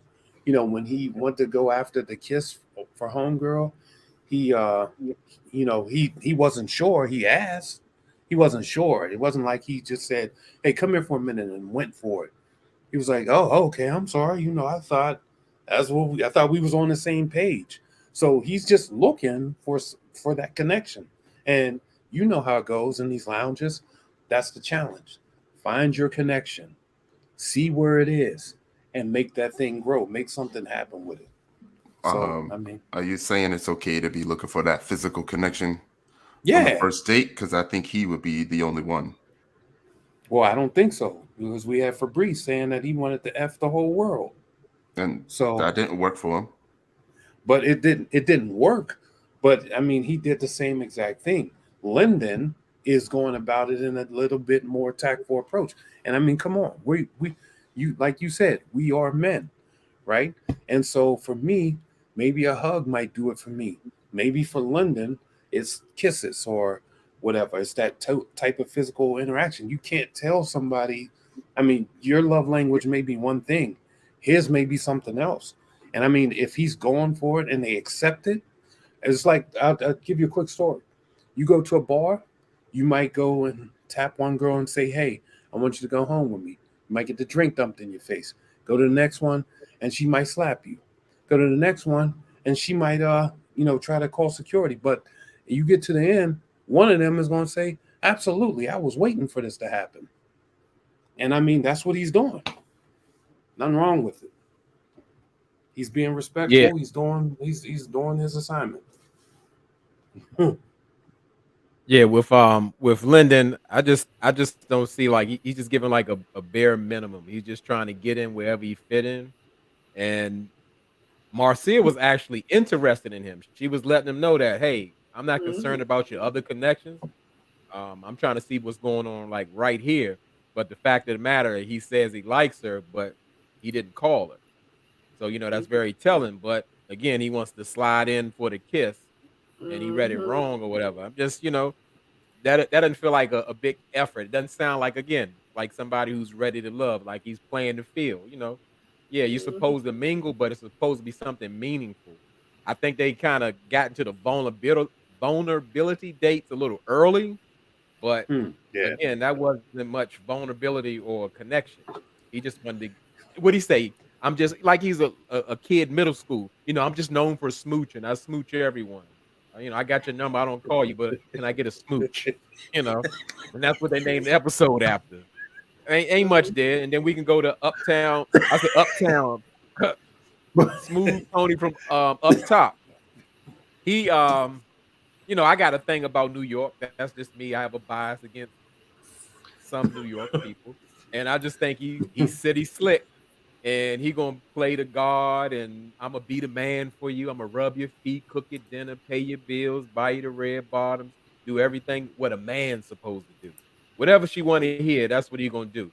But as P.O. said, yeah, we see later he has another side, and that is a thing when people say, "Oh, well, you know, there's nothing wrong with praying." Absolutely, it's not. Um, Respecting, worshiping, all that. That's what you do, but you should also live that way as well. And I don't see that. I see him being very slick, conniving, and even Morgan questions his motives because she knows better. She's like, something's off about it. Like, I think like all this sweet talk, he does this to everybody, and I believe that. You know, that's it for me. Right. Mhm. Yeah. And it was something that I wanted to kind of piggyback off of, and I forgot it now because I wanted to not interrupt you. But I appreciate you. yeah, no doubt. Yeah, I don't know. It'll come back. Maybe. Well, someone did mention in the comments that, hold on, where was it? That Tony said that he's not religious, but he is spiritual. And they said that they don't remember where they saw it. Right here. Oh, actually, it was April. I heard somewhere that he's not into churches. He's spiritual, not religious. And you guys, if you do recall and remember, he actually did send some inbox messages, and it was posted on Kamisha Reviews. Shout out to Kamisha. And she did, and I guess he maybe was talking to her, I'm not sure.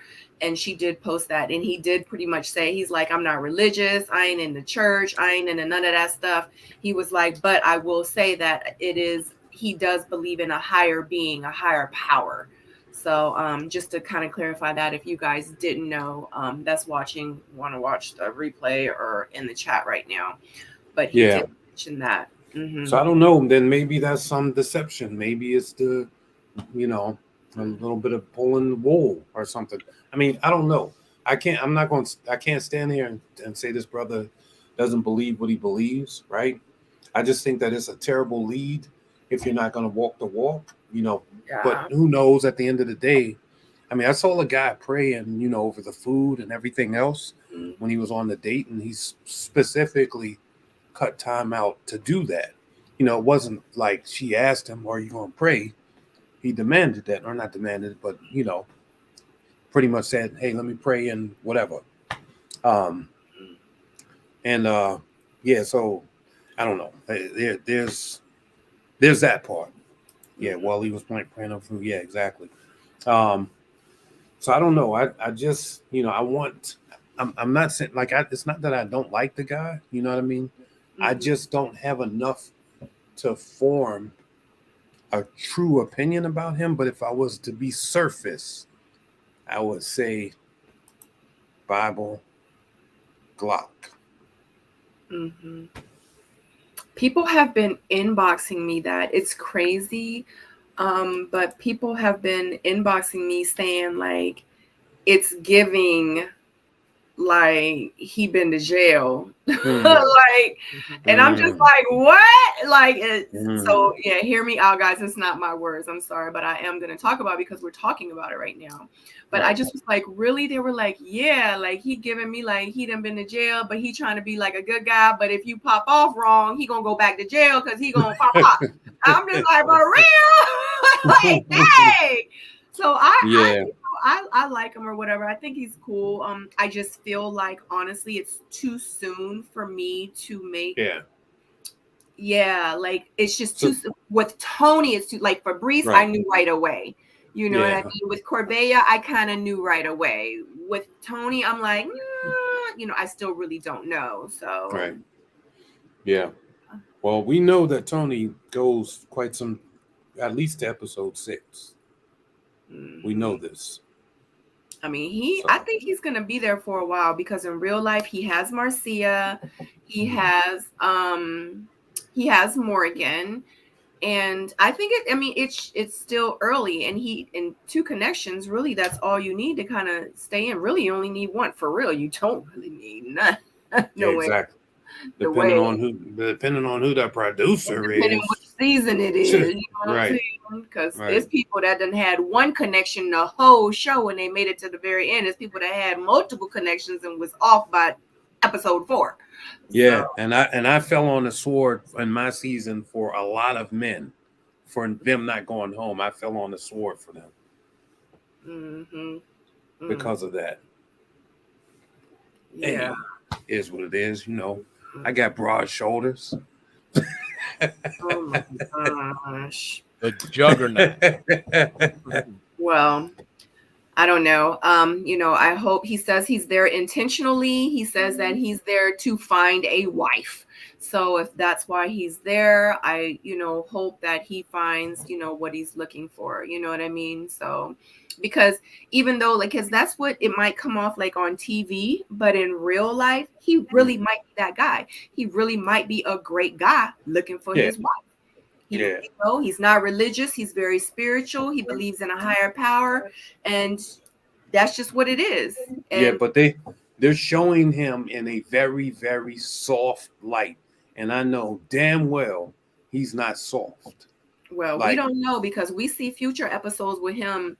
Yeah, like I didn't kiss Morgan. You mad because I didn't kiss her 53 times and you ain't kissed her none. You know, and that's why I feel like, you know, they're just engaging us with the softerness so that they can show this explosiveness, right? As they do, because they be building narratives, and in the very beginning, you like, oh, I really like her. She's so sweet. Oh my god! And then by the 8th episode, you like, oh, no, I can't stand that. She ain't it. You know what I'm saying? Or he ain't. You know what I mean? So I get it. Yeah, there it is. All right. Well. So next up, we have Jeffrey and Demario. They go on a one-on-one date. Demario has never ridden a horse before, and they're going horseback riding. And he says, but he does catch on quick. Jeffrey does ask him about dating a woman with children. He mentions that it is very attractive because of the responsibility she's obviously had to have had as a mother to him, and being a responsible mom, and pretty much he can help her with that. He feels by the end of their date, their relationship is flourishing and that they have great chemistry. Jeffrey says that she can definitely see herself moving forward with Demario on this journey. So, horseback riding. Have you guys ever been horseback riding? Yeah, I've been there. I'm a general at it, you know. Oh. Yeah. Wow. I'm a general. You know, I got videos on my IG, you know what I mean? I could teach you all about it, but that's another story. Wow. But yeah, so for this, I don't feel like they have a chance on this earth to make it with each other. I just see 2 polar differences between the 2 of them. I feel like, and I like Jeffrey. I feel like, you know, she's, you know, solid for me from what I'm getting from her. I think she's a solid one. I just think that he's a little bit different. I think that the fact that, you know, he doesn't have kids at all might be something that could, you know, potentially stop him from, you know, moving forward with her, unless, I don't know, there's some sort of breakthrough or whatever. I don't know. But yeah, I don't potentially see them doing much of anything, to be honest. I think this was just like a filler date.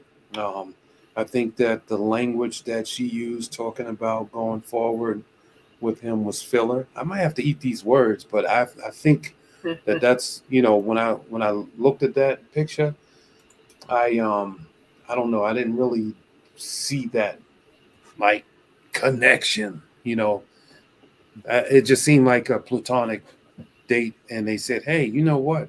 Maybe we could, try to figure something out, but it's going to be forced. But let's force it and see what happens." That's what I get. There was no romance. Yeah, real quick before we move forward. What's up, Randall? King Randall has joined the chat and joined the room. What's going Randall, what's on? up, brother? What's going on, man? How What's y'all up, doing? Randall? All right, What's up, all right.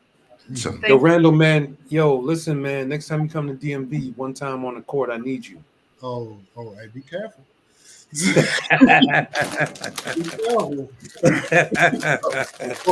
Well, hey, let me jump in here real quick. Hey, Randall, I get on tie about fumbling the ball with Sabrina, and I don't know when I'll see you again, so I just have to do it while we here.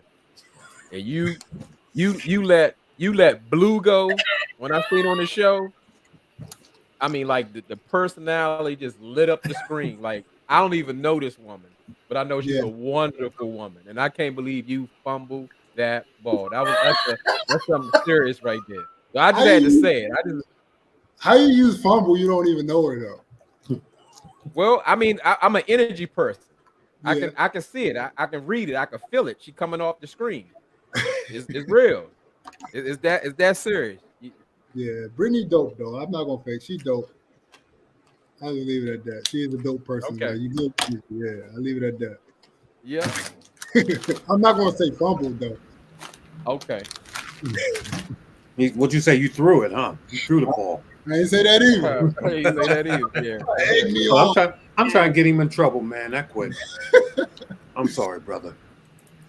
I'll see you on that court. Are we talking about the same person? Come Y'all on. talking about the same person? Yeah. Brittany, my ex. Oh, okay. Came on the show. Just making sure. Called her by the nickname and all that. I'm like, Dad, I just got on here.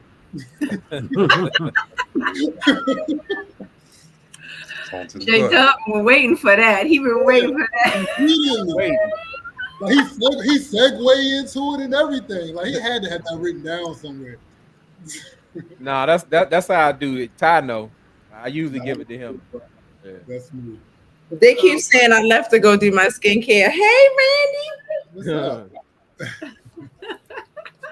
What's up, King Rando?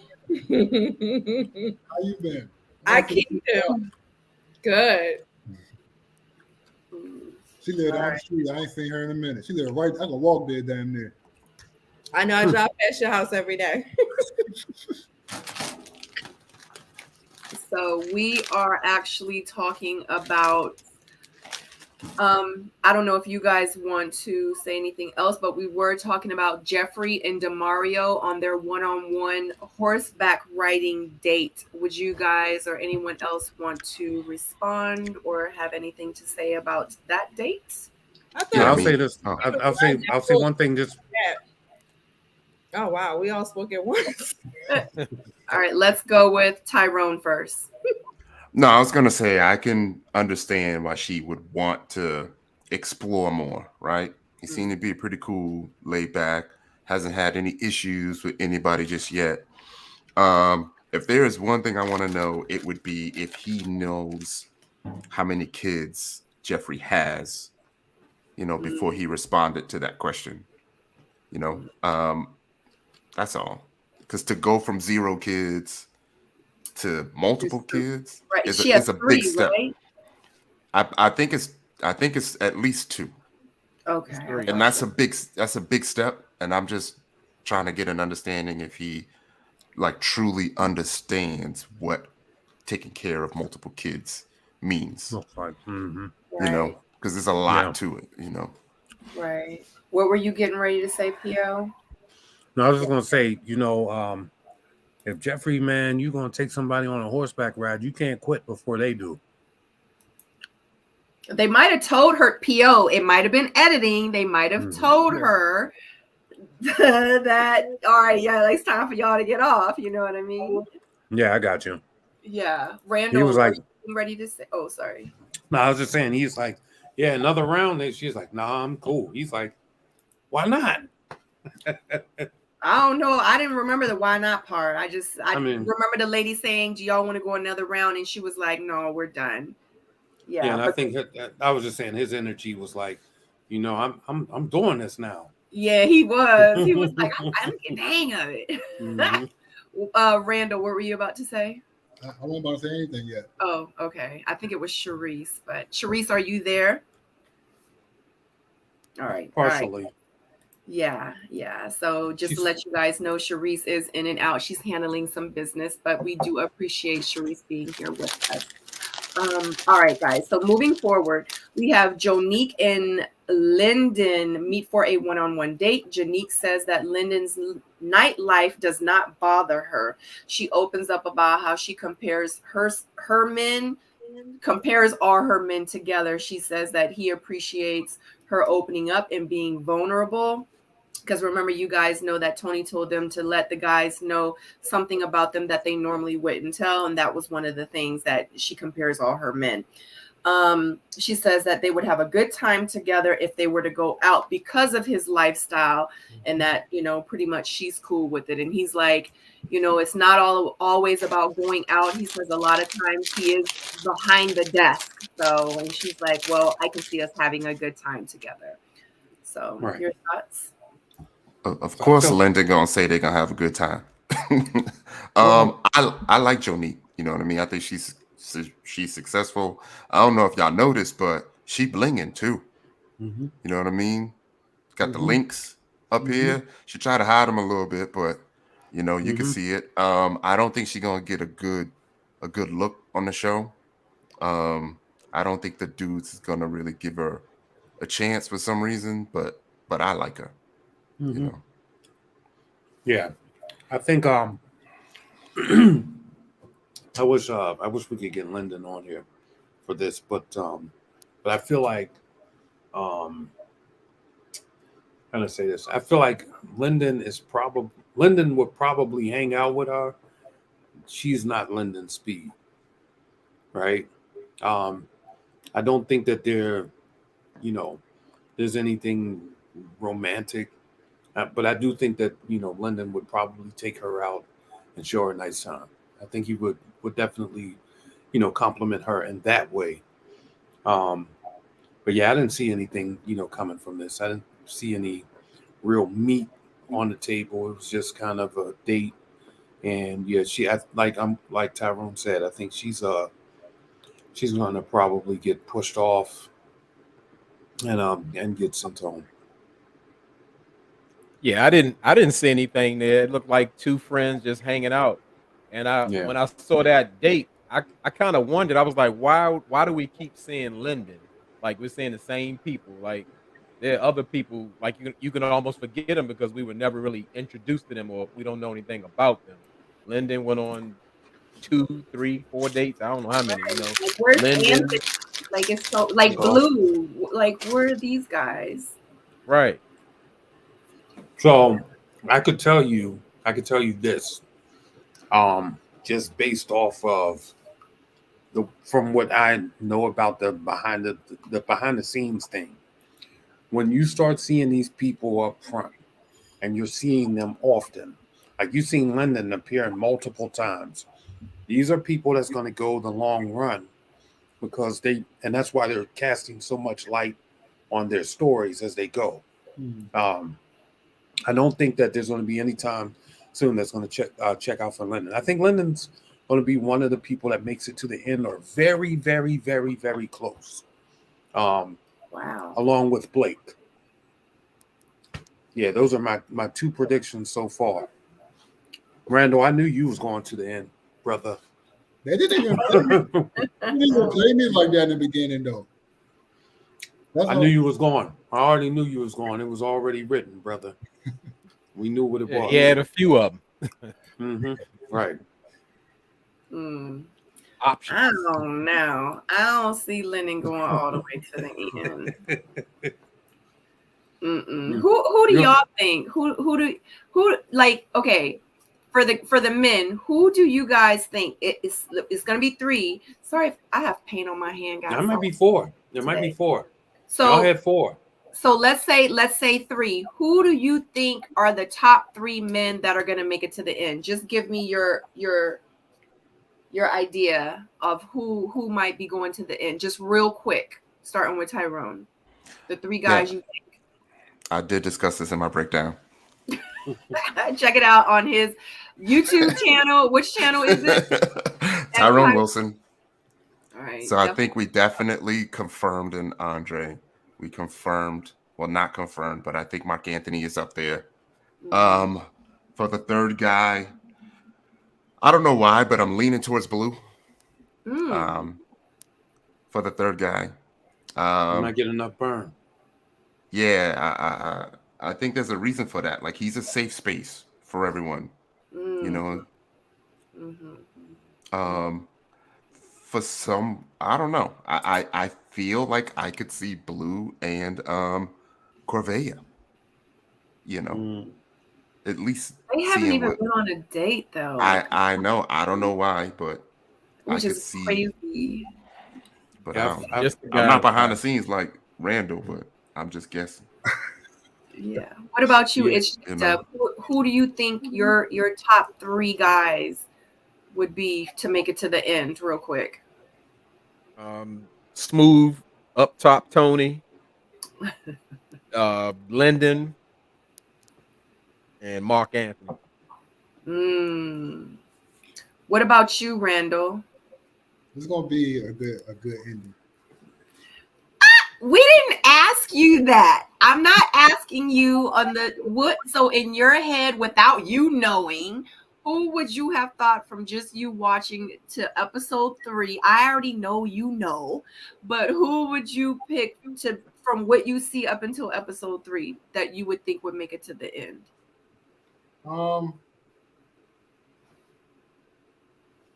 He's like, damn, you making me lie now.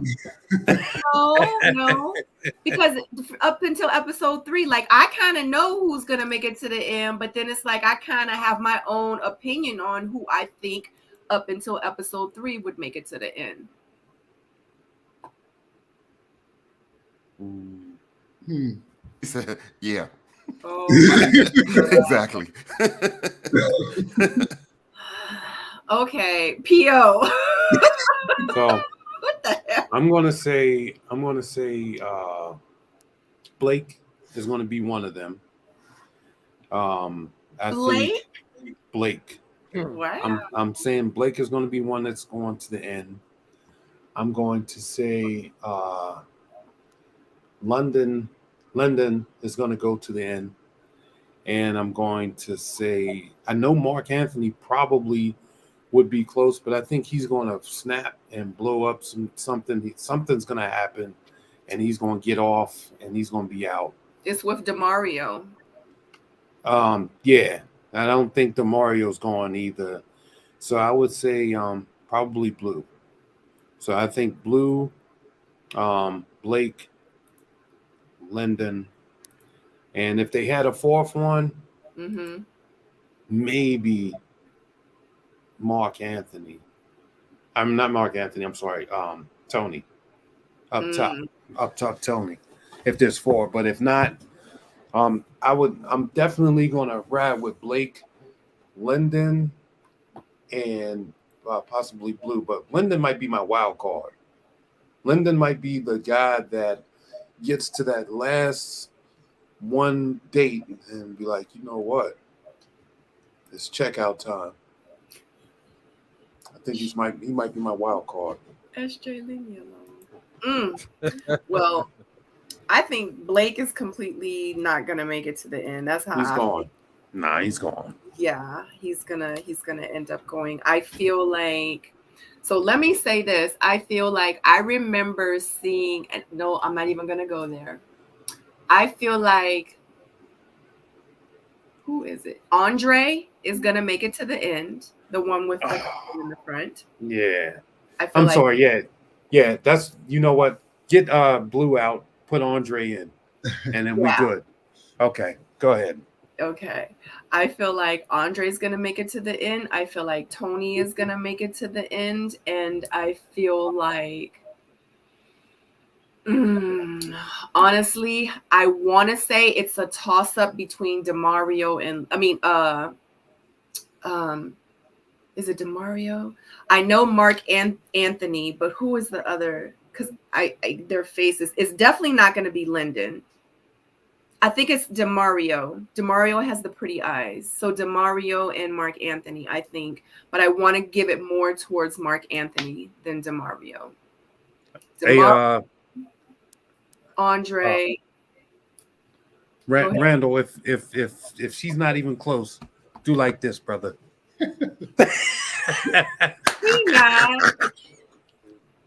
He not.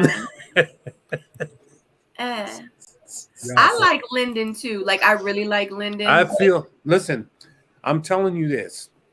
Demario is going to be out. He's not going to get his connections or whatever. And they're going to friend zone him or whatever, or he's going to just be up there on a different list. They're going to dismiss him. Kind of feeling. He's gone. He's out.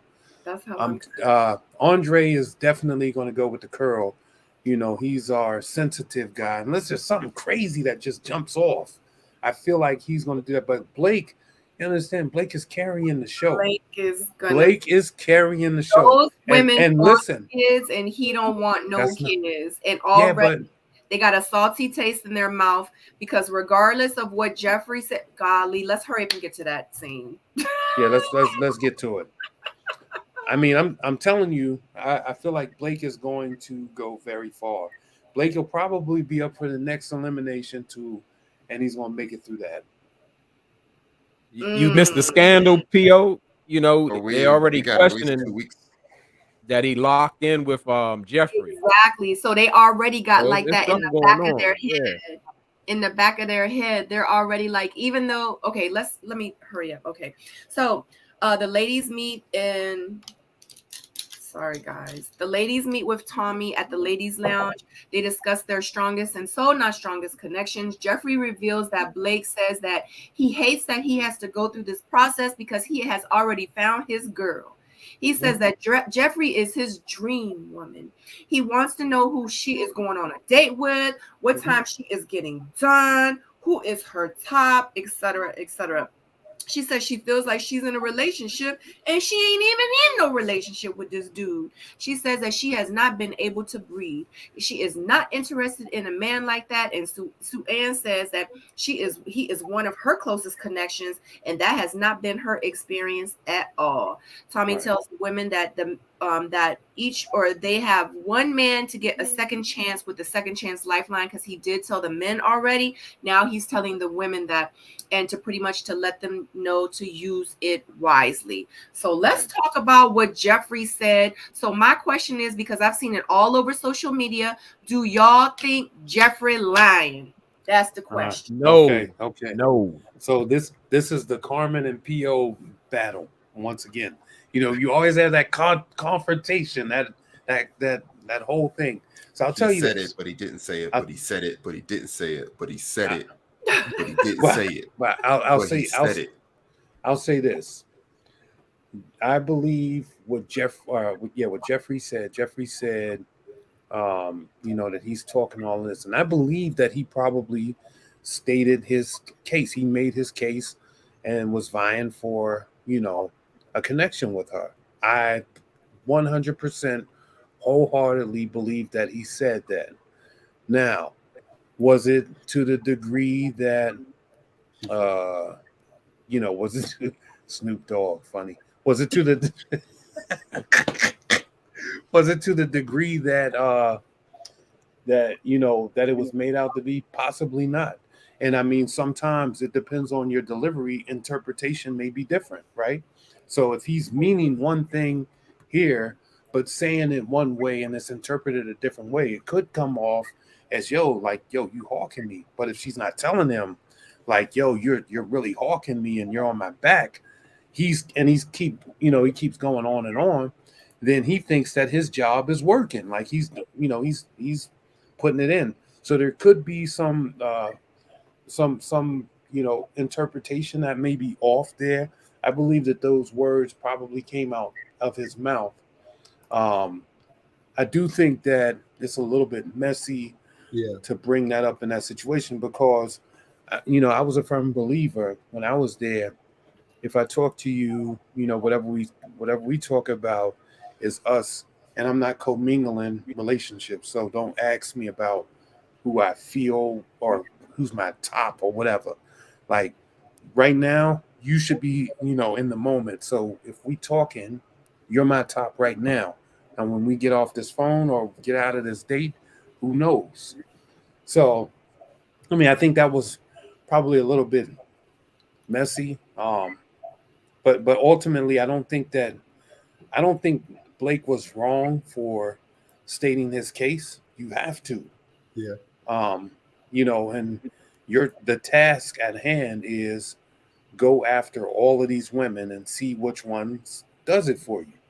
And he found two, maybe three, but he found a definite two that does it for him. Or as Fabrice says, tickled his pickle, you know? And and Um, so and so that's what you got. There's nothing wrong with it. I think that the way that it was brought out, they tried to discredit the fella, and Blake, of course, he's going to save face and not say, yeah, I said this stuff to her, because why would you do that if you're really trying to get to know somebody else? You may be in a different space with a different person, and you tell them that, and you're being honest and vulnerable with that person, saying, look, I'm really feeling you. But if that's used maliciously, and you show me that, okay, you're not giving me that same energy, why would I sit there and stand behind that statement when this kind of fell through like a wet paper towel, you know? I think he said it. Oh, I mean, I think I'm not going to say he didn't say that, Yeah. but why would you uphold and carry somebody who's not carrying you, No, right? I agree. So of course he deviated, and he did the political spin. He said, yeah, you know what, baby man, that's all just some hogwash you listening to over there. This is where it's at. Yeah, I'm sure that he probably put that spin on it. I'm also like, why did she do it? Like, exactly what you're Right. saying. Well, Right.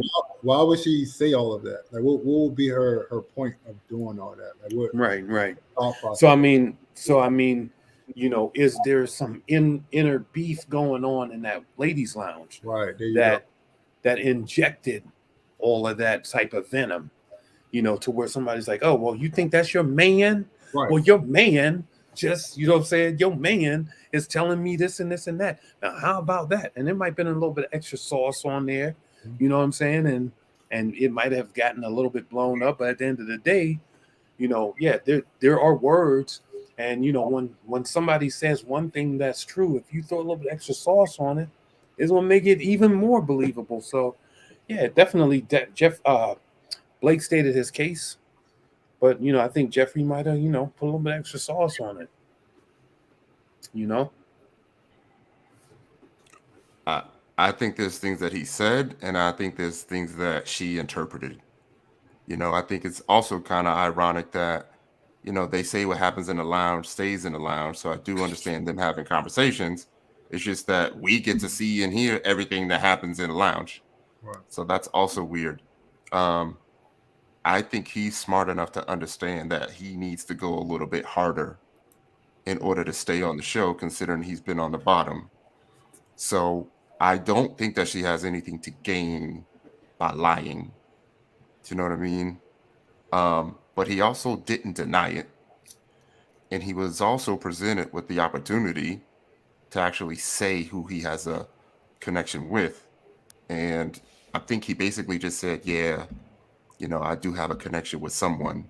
And it was obvious that, she was trying to figure out if it was her or not. Sue was trying to figure out if it was her or not. And then he also has this weird thing where it seems like he needs to find a way to get the women to connect with him in some way, shape, or form by like giving Sue a nickname. You know what I mean? And then there's multiple conversations with Jeffrey. So one of the things that I don't understand is if he like blowing you up that much and it's exhausting, are you going to say anything to him? Or you just going to allow him to just keep blowing you up? And then if he is blowing you up, I need to see the receipts. You know what I mean? Show me the call log, text log, something. Yeah, I mean, I don't know. I feel like I'm gonna have to disagree with you on the name thing. I think the Susu name thing was just something fun in that moment. I don't think that he was really trying to angle her with that. I don't think he was looking to, you know, to get some sort of extra credit or extra points with that. She took that though, and she blew it up, I think, and made it come off that way. Um, I see Blake as being. I don't think he's doing anything extra. I think he's like, look, man, I'm here, and this is what you're gonna get. Do you like it? Oh no. Well, I mean, this is who I am, so I present you Blake. I think that's his whole energy. But he did make that their little secret connection, Paul. I mean, he said that, I think, in fun. He said, we'll make a code name, and I could see anybody doing that just sort of as an icebreaker or just as having like a sort of an inside joke with somebody or whatever. I don't think that he was, crafting that up to make it, something that would angle her to sort of sway his way. I mean, she probably took that as, oh, that's so cute, that he gave me his own little nickname, and it's actually cute. I like the name, I think there was nothing to that. That's my opinion. I know I say it every week, but I definitely, if I do anything wrong, I would definitely want Paul to be one of my 12 jurors. Because, bruh. We're going to bring that doubt in. So as far as as far as Jeffrey go, I believe everything that she's saying. I believe Blake is on the wrong show. I think he's on Survivor. He's creating alliances and being strategic, and he's just nothing he does is just like, oh, I'm just giving Susu a little name. He's trying to have that connection or that link to her where like he's manipulating her, because I don't think he's interested in anybody on here for real, if you ask me. But I agree. Yeah, with well, I don't know, Jeffrey saying all that, if he's pressing up on her like that, yeah, I mean she's making it known, and she's made it known in the ladies' lounge where Tommy says whatever goes on in the ladies' lounge is supposed to stay. So she has the room to do that and paint that picture. And everybody's not confrontational. Like Ty was saying, well, why don't she say something to her? Some people back away from that, especially with people they don't know.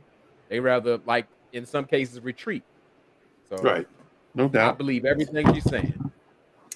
I feel like I said, J-Dub, I don't know if I don't think that he's actually going out and intentionally, I should say, doing these things.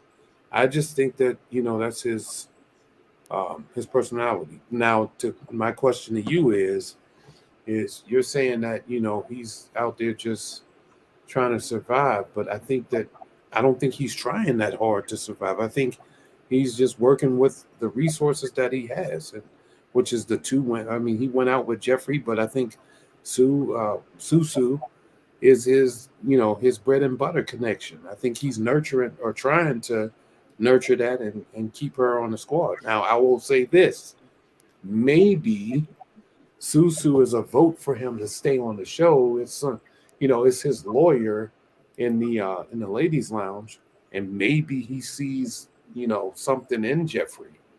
And keep in mind, he's probably at this point of the show, he's probably saying, "Yo, damn, Jeffrey, like, what the hell? What did I do? Like, I thought we had something going on here, and he's probably caught off guard by that because he's thinking, I thought what I had with you was a moment, and you could have told me sort of if you wasn't feeling me like that, you didn't have to take this approach. We could have done this in an amicable way, and you could have just kind of let me know to back off, and I would have gladly have done that. That's the vibe that I'm getting, from him after the disclosure of the information. But I don't think he's out there fighting hard. He wasn't doing. I don't think he was selling himself to a lot of these women. He just said, "Yo, I'm here. I'm Blake, and I'm here. Holla." I think he is selling. Go ahead, Randall. Yeah, I think he is. He. I think everything that she said, he probably said. She might have exaggerated a little bit, but I think he said all of it. You understand what I'm saying? Like, I think he said all of it. And he just didn't expect it to come out. The name of the game is to get as many connections as possible, so you only get eliminated. So he just ain't expect to hear it again. You understand what I'm saying? That's the only thing. I think he said all of it. Right. And so there's a part of Ready to Love that should be this. The first part of the show should be called Pimps and Hoes, and then the second half should be called Ready to Love, because initially you have to figure out how many people you can pimp or get on your list before you can even begin to start figuring out who you really want to establish a true connection with. Otherwise, like the game show part of this is you'll be out of there like last year. Absolutely. And so, that's very unfortunate. You know what I'm saying? But that's just the way that it has to go down. And so, yeah, Blake is probably in this stage, maybe he is playing that game or doing the game approach. He's probably got his two women that he's got on his radar. He's got his lawyer in there that's lawyering up for him when the ladies, go for on the Attack in the Lounge. And then he's probably picking a little bit, and maybe he's seeing what's sticking. But I don't see him putting himself out there a lot, to be honest. I haven't seen that yet. I just seen him out on dates. I don't know, man. I'm like I said, I'd be if Blake goes home early, that will force me to reset my whole vision about this process. Well, he's definitely not going to get all the way through. Yeah. In my opinion. He's out for 80% of the women. Yeah, like I believe that he said those things to Jeffrey, and like y'all said, like I don't think that he thought that it was going to get out, because I realized that with the show and behind the scenes, like it's like Game of Thrones out this joint, like in real life. You know what I'm saying? And you don't realize that you've been thrown into this Game of Thrones until something get thrown at you and you like, oh shoot. Like you don't get how serious and manipulative and how like it's a game out this joint. You don't realize it until you're thrown in and something happens to you and you like, right. You're blindsided. You have no idea that it's right. I don't even know how to put it into words. I mean, I do, but then I don't, unless you experience it.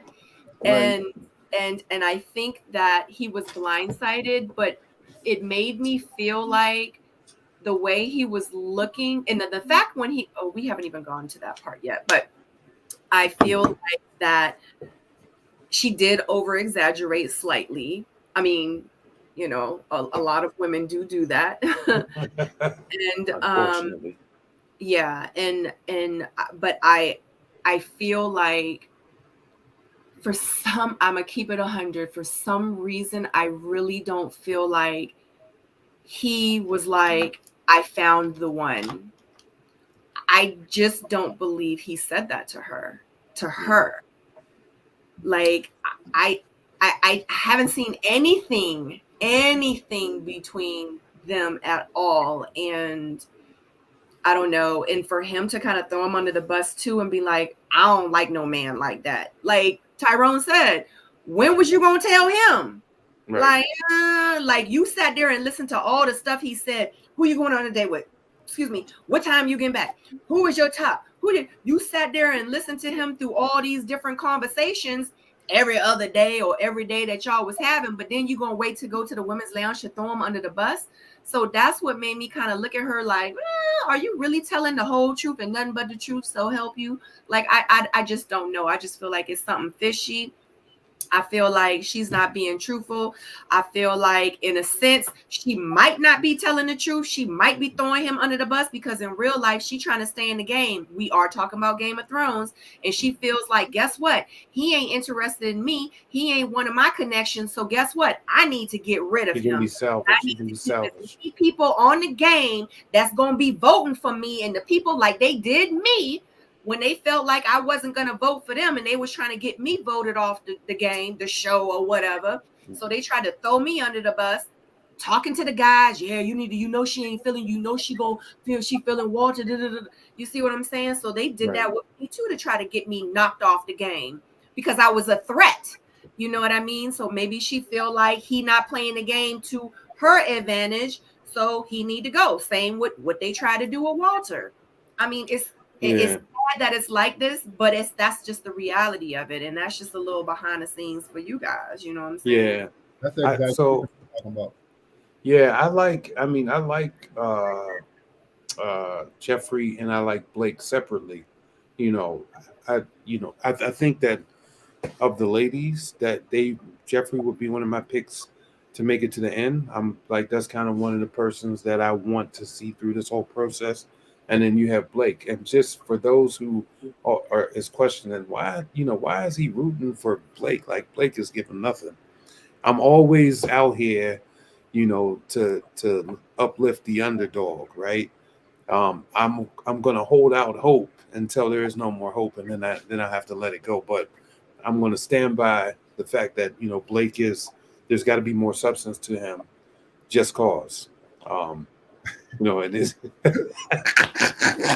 Tyrone. Yes, he has been all his life. Here go the lines, and then I color all around that. I never stay in the lines. And FYI, April Gaines, everyone, that's P.O.'s sister. So that's why Tyrone asked April. Right. Oh my God. Okay. Sharice, thanks for coming back. Because you already told us. You're fine.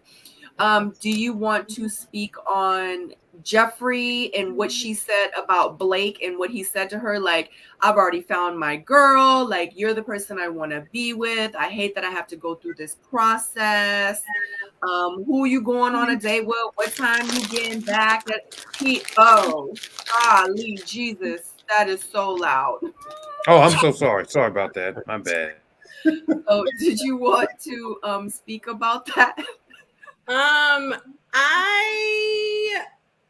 gonna wait to speak about that because I just think that is a bit much. It is very territorial. I think starting out, that's a bad way to be. So do you believe that Blake actually told her? Do you believe that Blake did tell Jeffrey that, or do you feel like Jeffrey was swelling a little bit? It's hard to tell. It's so hard to tell with the clip, right? It's hard to tell. It's hard to tell who's lying because same thing kind of happened in my situation. So sound like Sharice knows something. But go ahead. Sound like Sharice know a little bit of something. I don't know anything. Come on now, stop lying. We want to attack you in the back room. We're waiting. It's a tactic. I just think it's a tactic because it did happen on our season. Like when somebody goes in that lounge and they just say all of that, it's a tactic, a deterrent. They even want to get rid of somebody or scare somebody off. Yes, it was extra. Yeah, it was extra. So I'm saying, like, he probably said the base level of it, but she added on to it. You get what I'm saying? She's trying to get rid of him. Like that's on purpose. That's why I was like, why did she do that? I'm more so caught up on why would she do that? What would be the point of her doing that? It's not even about what you say. That's how I feel, because I've been through it, so I get it. If I hadn't been through it and me just watching it, I would be thinking totally different about it. Y'all have, trust me. Well, you know what though? Here's the thing, and when you go in that back room and you do that stuff, what they don't realize is this: don't matter what you say, it's the producer's word. At the end of the day, they give the final go. And so there was a point. There was a point in my season when we had this big consensus. It was like 5-2, and they said that person was still able to stay there, and we like, what kind of toilet paper math are we doing? 2 rolls of theirs equals 4 of his, and like, what's up? I didn't know, but it doesn't. But what that does do is that creates a better situation for television purposes, and so now you have this dramatics that continues throughout this process, and you get to get that organic drama, and don't have to drum it up. I like being on this side of it this time. Oh yeah, okay, okay. Kind of cool over here. Okay. Yeah. Way different when we on the other side. Yeah. Episode 1 of Potomac, I was hyped. I said, let's get it. Yeah. Oh my God. And yeah, I'm so glad to be off of that screen. Man, Yeah. when she said Game of Thrones, I'm like, yo, that is such a perfect analogy. That is it. It's definitely Game of Thrones in the beginning. Everybody's playing the game a little bit. Yeah. Everybody's playing. There's all power moves. Who got the power? Who got the most connections? Exactly. And just to let you guys know that don't know, because it is 190 of you watching, shout out to you guys. King Randall Scott. Randall was on Ready to Love Miami with Charisse. So just to let you guys know, he did come on a little bit later, but if you was wondering who Randall was. So yes, we are all on the other side of it. And then we have our Thank master God. guy over here. It's J-Dub running things. You know what I'm saying? Yeah, J-Dub being here is nice because he gets to reel us in from, you know, the viewer perspective. Exactly. Because we know all of the effery behind the scenes. Right. And you know, J-Dub is like, I don't care nothing about that. This is what I see. And this is what you're gonna get. That's right. So Exactly. yeah. Focus on what we see. So I Sabrina, I want to say another theory towards like your belief or say y'all belief. Could it be that Jeffrey, again, like I said, didn't want to confront Blake, and this was like maybe a way out because he actually confirmed that he is controlling. And look, we talking about what, 2 weeks in? I don't even know if it's 2 weeks in. It might be days in. At what point does she feel like she's in a relationship and he's like checking her and where you going or how long you coming back or what did you do on the date and all of that? And like I said, he confirmed a bit of that, and that was a super red flag. Like he was like, "Oh well, I had a feeling that was going to come up. I didn't want it to come up." What are you talking about? So How all can you that Blake stamp said that? Blake said that he was Yeah, controlling he was himself. controlling. Yeah. He didn't want that to come out. He was like, Yeah, I he said, "I figured can that see was that." going to come up. He was like, I figured that would come up because that was actually said on the elimination date when he was sitting there talking to Sue Ann, because she was like, did I say her name wrong? No, that's right. But I feel like that was the setup right there. I think that you know how they do it. They take something, man. They're very crafty with the way, huh? I say he stamped that. I say he stamped yeah, it. He approved it. but they do that in a way that you believe that that's what came out of their mouth based off of how they edit that particular portion. Yeah, I totally understand. Yeah, I totally understand that the words came out of his mouth. However, contextually, it may be a lot different. You know what I mean? So when we hear it, it looks like it's a cohesive conversation, but in actuality, it's not. Didn't you just say I said I don't care nothing about that? I go on what I see on TV. What on Oh, I know, on I know, TV, I know you do. he I know you do. confirmed it. I He know. confirmed it on your screen and my screen. You know, you might have a little more experience than me behind the scenes, but that's what he said Right. on the screen. So, So if a man can and admit to that and say that he did not want that to come out, we talking understood, some big time issues. Big understood. time. But I And always like and to I say know this.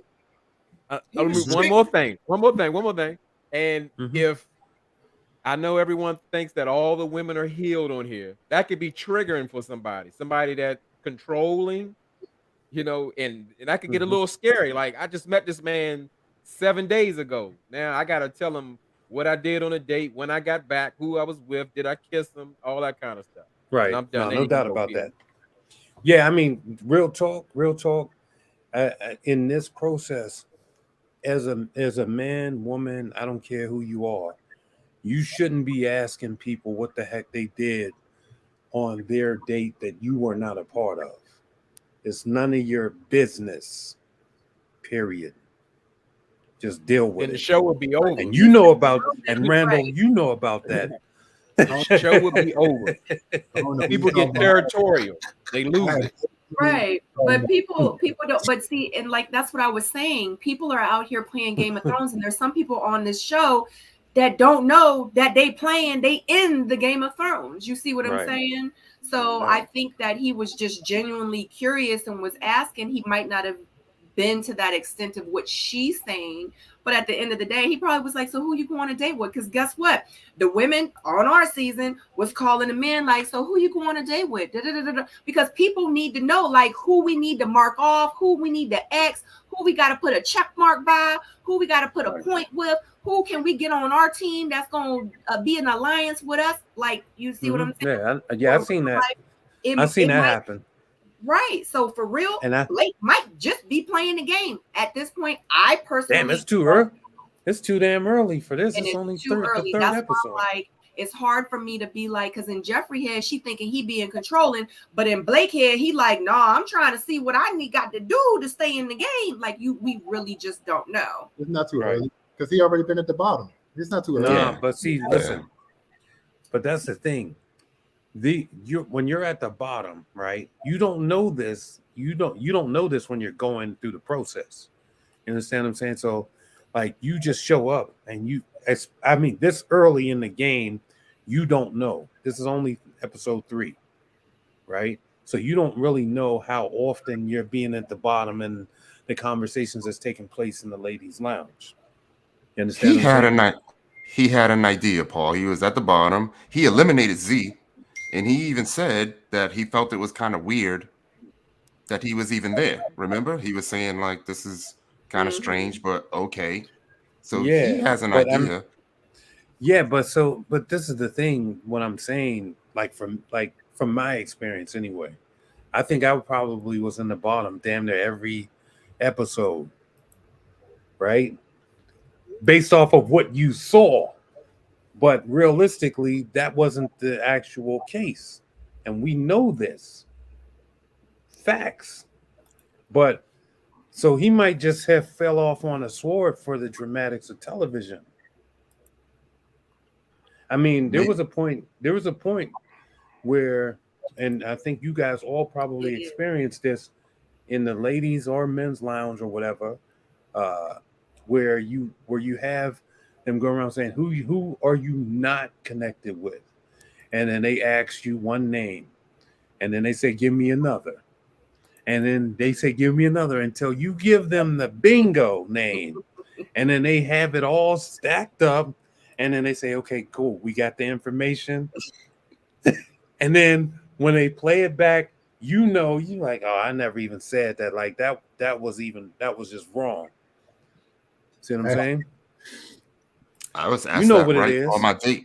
Right on my date, on camera, she asked me, and I couldn't believe that she asked me. I think it's kind of exhausting to Jeffrey because she ain't feeling him. So even 2 calls, 3 calls is exhausting to her. Well, but the Like, thing why does dude keep blowing me up? Why On the she phone, entertaining him? yeah, Why on the she phone, entertaining him? on the phone, you get to say, "Get the F off of my phone." Period. Period. You get to own that. You get to own that. But then they're she not- loses Say a that vote. on the show. You know, on this show, you can't just tell people to beat If it. she loses a vote, yeah. What do you mean? Yes, you can. Yeah. What the hell Yes. did she just do in the lounge then? Yes, you can. Yeah, you can do that. I did it. No, You I can do don't what? Tell somebody to beat it. Yeah, Why I you think they beat- asked her why. I think they asked her why she wasn't feeling them, and this is why. What was you gonna say, Randall? I'm sorry. Paying it back. Oh, No, Never. I'm sorry. I don't believe y'all was telling people to beat it. Like I don't believe that. I don't Oh believe my God! I did. Listen, I did. who you told you? I No, I did. didn't say it. Yeah. I didn't say it Tyrone like definitely did. that. Oh man, Tyrone Yeah. said it I didn't another say way. it. I didn't say it. I didn't say it like that. But that's what Listen, I'm saying. Did you hear? I He was definitely honest said, "My phone." early. my thing is this here. I own this phone. Therefore, when you call it, you're calling me. If you don't like it, get the F off. Like, But I'm look gonna at say Lyndon. exactly what I want. Like Lyndon, she was like, I gave you my number. He was like, yeah, I ain't called. Like, Facts. right. So for Jeffrey to sit there and listen, and obviously it was happening over time because she was like, he wanted to know when I was going on dates, what time I was getting back from dates. So obviously it was more than when she was entertaining him. So that's why I'm just like, you know what I'm saying? Like, you pick and choose. Yeah. Who you can talk to, regardless if she was trying to get a point or whatever, but you was listening to him. So for you to go to the lounge and then be like, yeah, he ain't my type of guy. Well, you should have told him. Just like Listen. I had to tell I mean, I don't And know. and let me just give you an insider tidbit. And J-Dub, you're invited to listen to this. So all of us on this panel have been told if before we even got into the process and everything, we were told if you are asked to do something that you don't like to do or that you don't agree with, you can tell them no. And so there were plenty of times where production would say, hey, ask this question. I'm like, are you crazy? I'm not asking that. What kind of, who do you think I am that's going to even say that? There's no way you're going to make me say that. Or there's no way that I'm doing this. Like, there were certain castmates in certain situations, and I told them specifically, if you do that, they're going to make an ass out of you. Don't do it. And they did it anyway. and I didn't like that because they thought that they were compelled to do it. You don't have to do none of that. And like I said, you own your phone. You get to tell them to get the hell off of it at any time. It's your stuff. So PO, Yeah. everybody, especially women, are not juggernauts. Some of that behavior can be triggering, like a man pressing up on her. Jeffrey trying to get a daddy for them kids. Blake probably already got the key to the bottom lock already. I believe all of that. So he said that's his woman, the same way like Ty would say, somebody is his wife. Men kind of claim things, and some women don't have the courage to say, hey, back up off me. That's too much. Because I mean, some women been through some things. So when that kind of behavior shows up, they retreat, they shrink. So everybody's not a juggernaut. They don't stand up when they should or speak up when they should. That could be men too. That's true. Yeah. But then you don't have to answer the call. You don't have to take the call. If the guy's I told you Blake got the key to the bottom lock. I'm telling you, she wanted to be the daddy for the kids.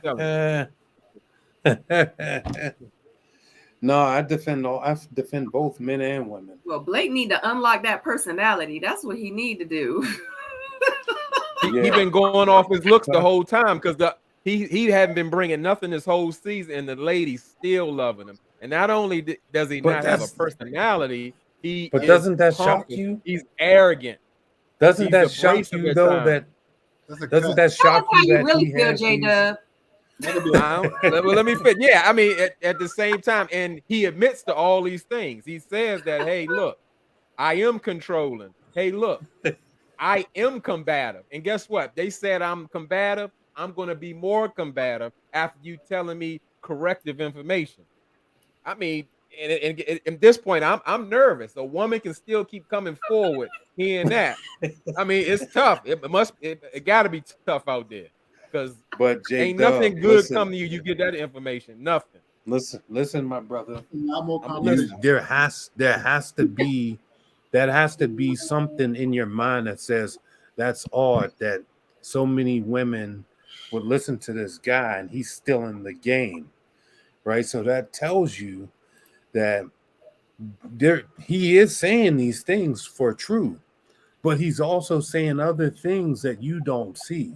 Right. And so while that's happening, as the viewer, it looks like, man, he should be out of here and you want him gone. But they're not showing you that other side that they're tapping into. So we get this dry sort of just, guy that's kind of pompous and, just like this is me. What you see, what you get. See what I'm saying? Yeah, we have a question for you in the chat. Well, what's the question? It's on the screen. Can you see it? Oh, no, I probably wouldn't. But because I don't know him though. I don't know him. I don't know him well enough. If I had an honest back and forth conversation, and we're only learning 45 to 120 minutes about these people at a time. Facts. Paul is backtracking now. No. It's true.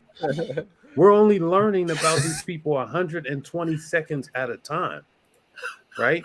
So for me to have a conversation with somebody in 120 seconds and think that I know them and have them pegged you can't do that. You can't do that. Now, had I had a conversation with somebody and had some ongoing conversations like we do, like you all have, right? Because you've been there, you've been on your dates for 45 minutes to an hour, and you left those dates and you're like, damn, this is all they showed? That's it? After we had these other vulnerable moments? All the time. I mean, yeah. But see, so what we're seeing is what we're judging. That's the thing. What we're seeing is what we're judging. And so if we don't get to see more, we don't know. We don't get the whole story. Exclusives. What you laughing at, Sabrina? Sabrina's going hard over These comments. I'm loving the thread. Oh, somebody said it's not a recap if P.O. doesn't question. They got you down. You should have been a lawyer, P.O. They got you down as a public defender or something. Listen. I'm trying to tell you, there's a duality here. So you in editing? I am in editing. They said they could tell.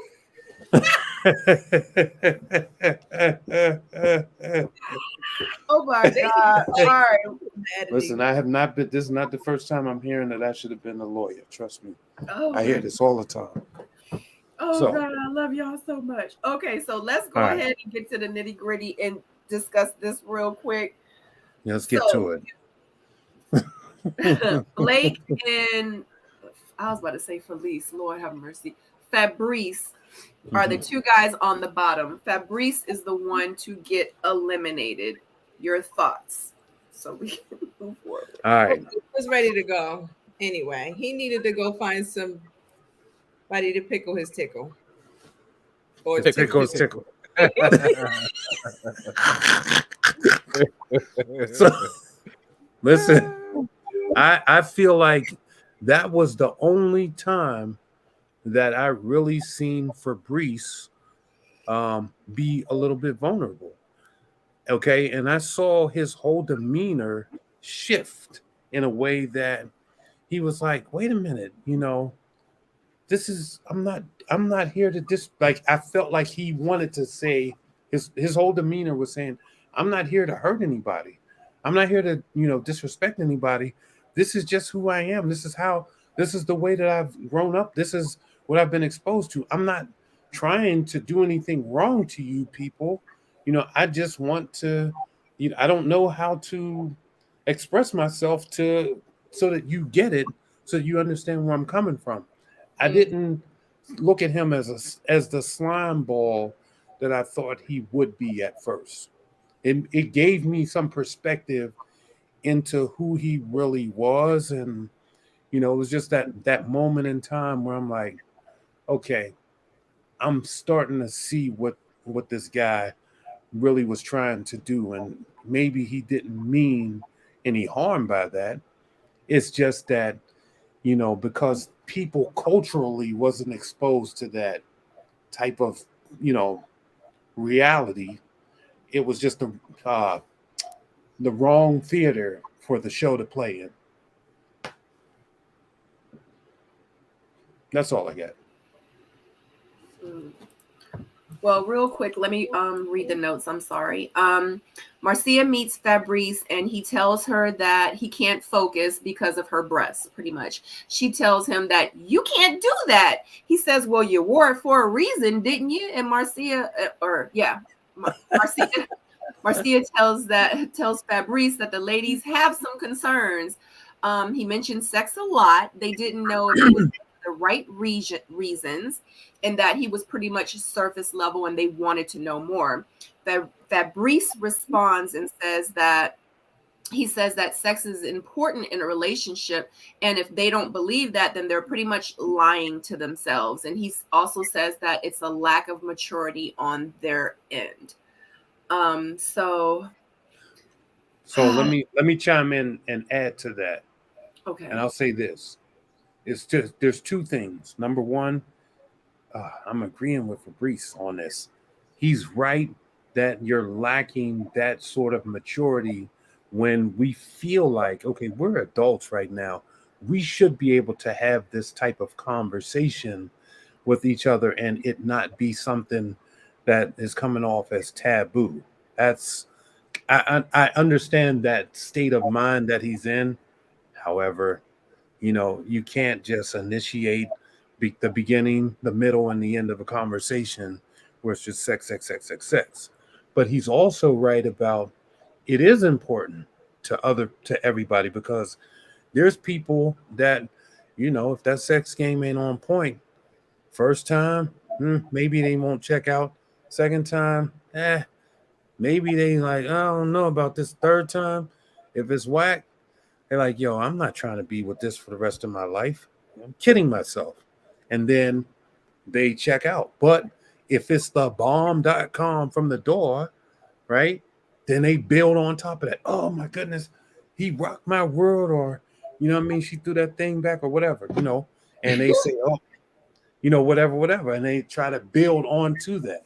So there is a level of importance to that I can totally understand. And if you're adult enough to realize who you are as a person, then yeah, you should be able to take sort of that perspective and, look at it in that sort of evolution. But I just think that the delivery of the information was,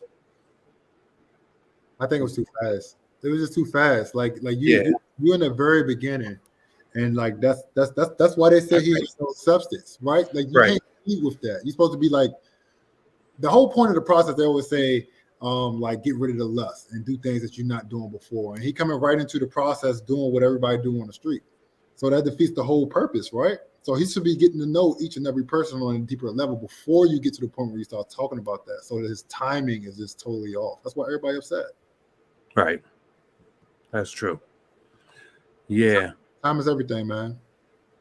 Yeah, I mean, I agree with you on that. I feel like, ultimately, like when he came in, I wasn't feeling Fabrice. I'm like, yo, man, why is he here? Get him out of here. But unfortunately, as he's leaving out the door, I kind of understood for a moment. Now, I don't agree with that's how you're supposed to conduct yourself, but I understood his mindset behind that. And it made me it brought me into his world a little bit when he was starting to state his case. Would I ever do that? Absolutely not. Right. Would I advise somebody to do that? Absolutely not. But for him, what he was saying, it brought me to his world to where I could see why he was kind of carrying on in that way. Bro, I feel like you just gonna go out of your way to defend the hard argument every time. Like, there's no way. You just said I would not do it. I wouldn't advise anybody to do it. But there's no way you understand it. Then if you I understand what So what I'm saying is I understood the type of person that he was, and so based off of who he is in terms of person, right, and his personality, his persona, where he's been, what he's used to, I understood why he would say something like that. Okay. I wouldn't understand that if it was somebody that, you know, was kind of like one of my homies, you know, somebody that I grew up with, that, you know, I understand their background. I'd be like, yo, why are you coming at this? Why are you saying this type of stuff? Like, you look like a weirdo. You know what I'm saying? But, you know, him being in France and all this other stuff, where in Europe, you know, people walk around naked out there. So it's like no big deal. And so in that culture, yeah, I guess that would be kind of, I won't say acceptable, but, you know, is be usual, you know.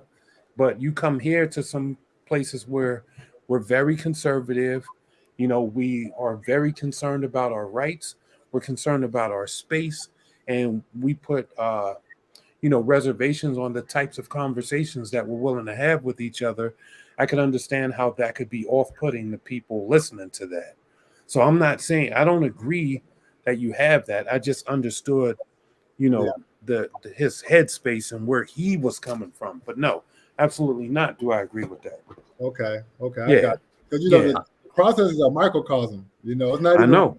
It's not even real life. So, I know. So you come into this to do everything you wouldn't do. Right. Right. That's the whole point. That's the whole purpose, to do what you would not do before. Yeah. Right?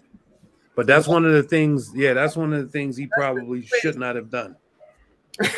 So I put all of Fabrice's clips together into one journey. You can find that on my YouTube channel.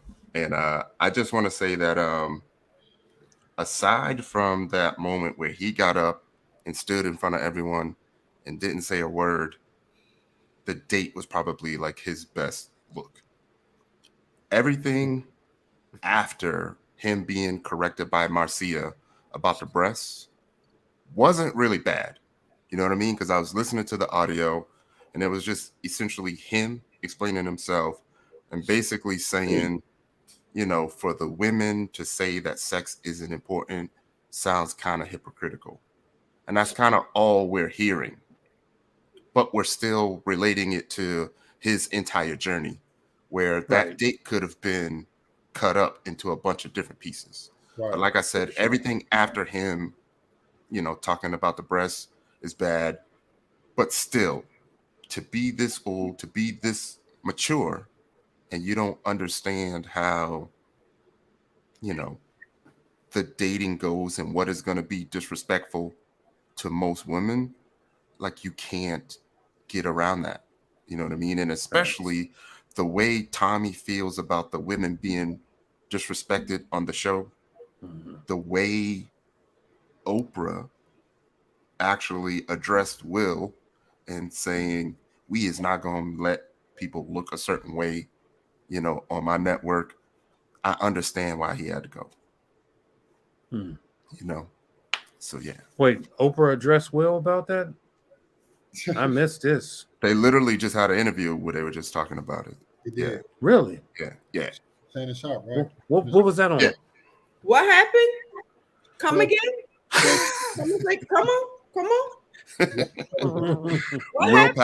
Will Packer was on Shannon Sharp's show, basically explaining how he pitched the idea of Ready to Love to Oprah. And Oprah was basically saying, you know, my name's on it. I expect a certain level, and don't be making, you know, Black people look bad. Oh, when you mean when the show first came out? See, I'm just talking about the interview. When was when that? the show first came out, right? I mean, when was the interview? The interview with Will was what, a couple days ago? Oh.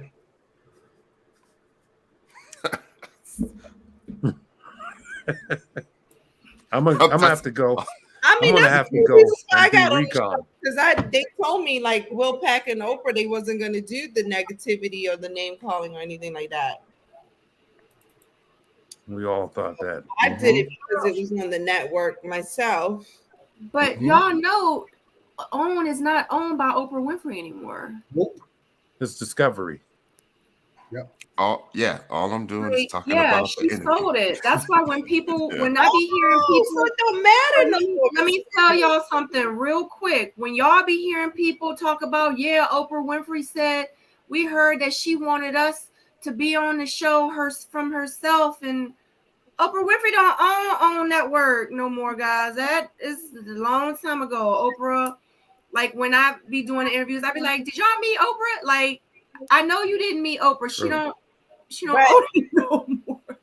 But they do say that they don't have the affiliation with it. She's still part of it. Right. It's her If net. she has a percentage and she works as She's a minority. she's the executive. But She's that's one why of the y'all executives notice behind things the are a scenes. little bit different. Like it's turning into love and hip hop just a little bit because Oh yeah. I mean she got a little bit of stock in it, but it ain't her network no more. She sold it. So whoever she sold it to can make it whatever they want to make it to at the end of the day. It's totally different. Like Sharice's show was wild. It's a total different show. Whatever.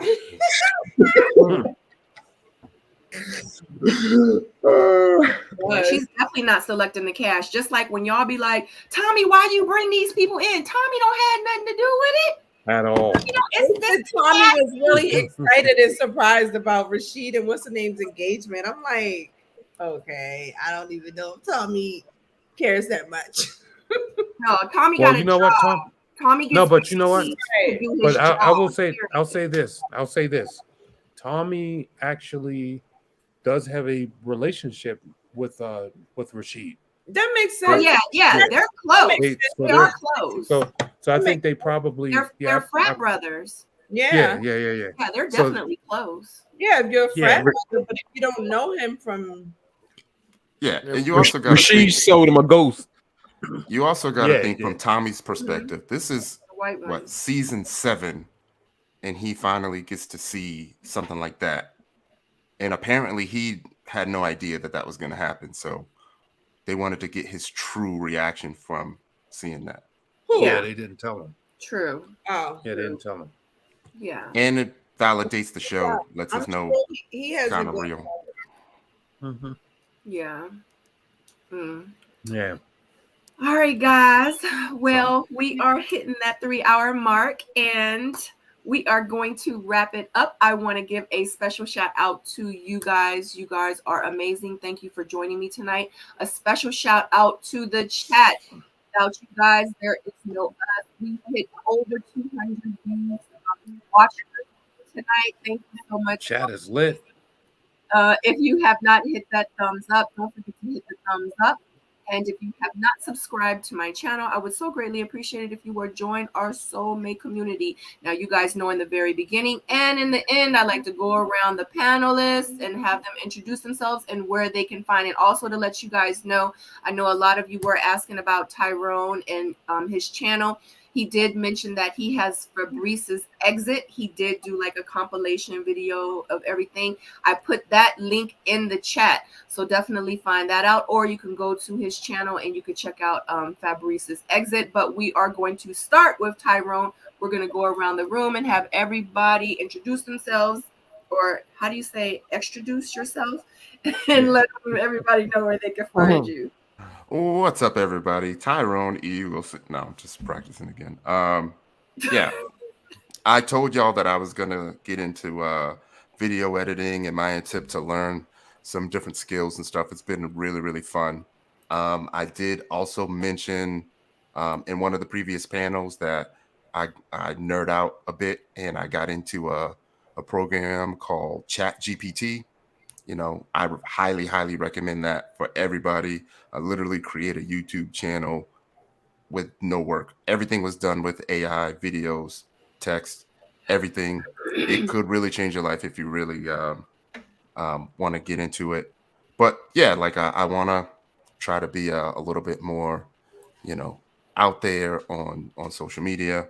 I guess I'm officially a content creator now, so I could be like Sabrina. But yeah, I enjoy it. I enjoy it. Just the back and forth. Paul, J Dub. It's always fun. It's always love. It's always good to be on a panel with Sabrina and Sharice, and whenever Randall can grace us with his presence, that's always fun too, to get the king on. So I'm happy. I'm good. It's J Dub. All right. YouTube world, it's J Dub. You can find me on YouTube at It's J Dub. I do reviews for reality shows with detailed reviews, and I pick out some details you may have not seen. So I just remember I am YouTube's #1 commenter. So on my channel, it's all about the comments. And I thank everybody tonight for joining the panel. And Sharice. Thank you. I am Sharice. You can find me at Logan at loganskincare.com. Yeah, it's been fun hanging out with you guys. I enjoy it. I love your comments. Follow us all. Support us all. Yes. PO. More to come. 100. Hey, what's going on, everybody? It's PO, aka 100 Sightings on Instagram. It is right there. 100 Sightings on Instagram. It's nice to be on this panel, to rock with all of you guys and the folks that check in and the folks that rewatch this stuff faithfully. It is definitely great to do. And, I'm always here to put a little bit of salt on the things that's sweet. We gotta have the duality, so that's what I hear. That's what I'm here for. I check in for it. And I enjoy doing this. So I hope you guys enjoy me being on this panel as well. And Randall. Okay, Randall Scott. Y'all can find me at King Randall 31 on Instagram. I'm just happy to be on this side. I'm also happy enough that Sabrina had me on the show. I love arguing with Paul, and Tyrone did hit me with anything crazy today, so I'm happy about that. So I just want to appreciate all of y'all for having me on. Okay. All right, guys. And before we go, you guys know that today is Tyrone's birthday. It was yesterday. Oh, yes. Yeah, it was yesterday. Crazy. So let's Happy sing belated. Tyrone happy birthday. And please give him a shout out in man. the comment section and let him know. Yes, sir. 1, 2. Are we singing the happy birthday? Which version? Yeah. Well, let me say something before we do that. Let me just say this, brother. I'm happy for you because a lot of people don't get to do what you just did, right? This whole world, there was folks that were not present on the day that you made it. So enjoy life every day at a time, man. Like, congratulations for making it this far. Yes. Thank you. No doubt. Absolutely. Mhm. All Same right. to you, and I'm proud of you, and I will definitely be calling you so you can help me. For But sure. whatever the thing is you're talking about. Yes. Happy For birthday. sure. Oh, you're so amazing. You are. All right. 1, 2, 3. Happy birthday. birthday to you. to you. Happy birthday to you. Yeah. Happy Happy birthday. birthday. Happy birthday. Y'all are. It's like Yeah. your song. I mean, it's only 11 o'clock. Yeah, we've been over 3 hours. Yeah, I got it. Anyway, we love you guys. We'll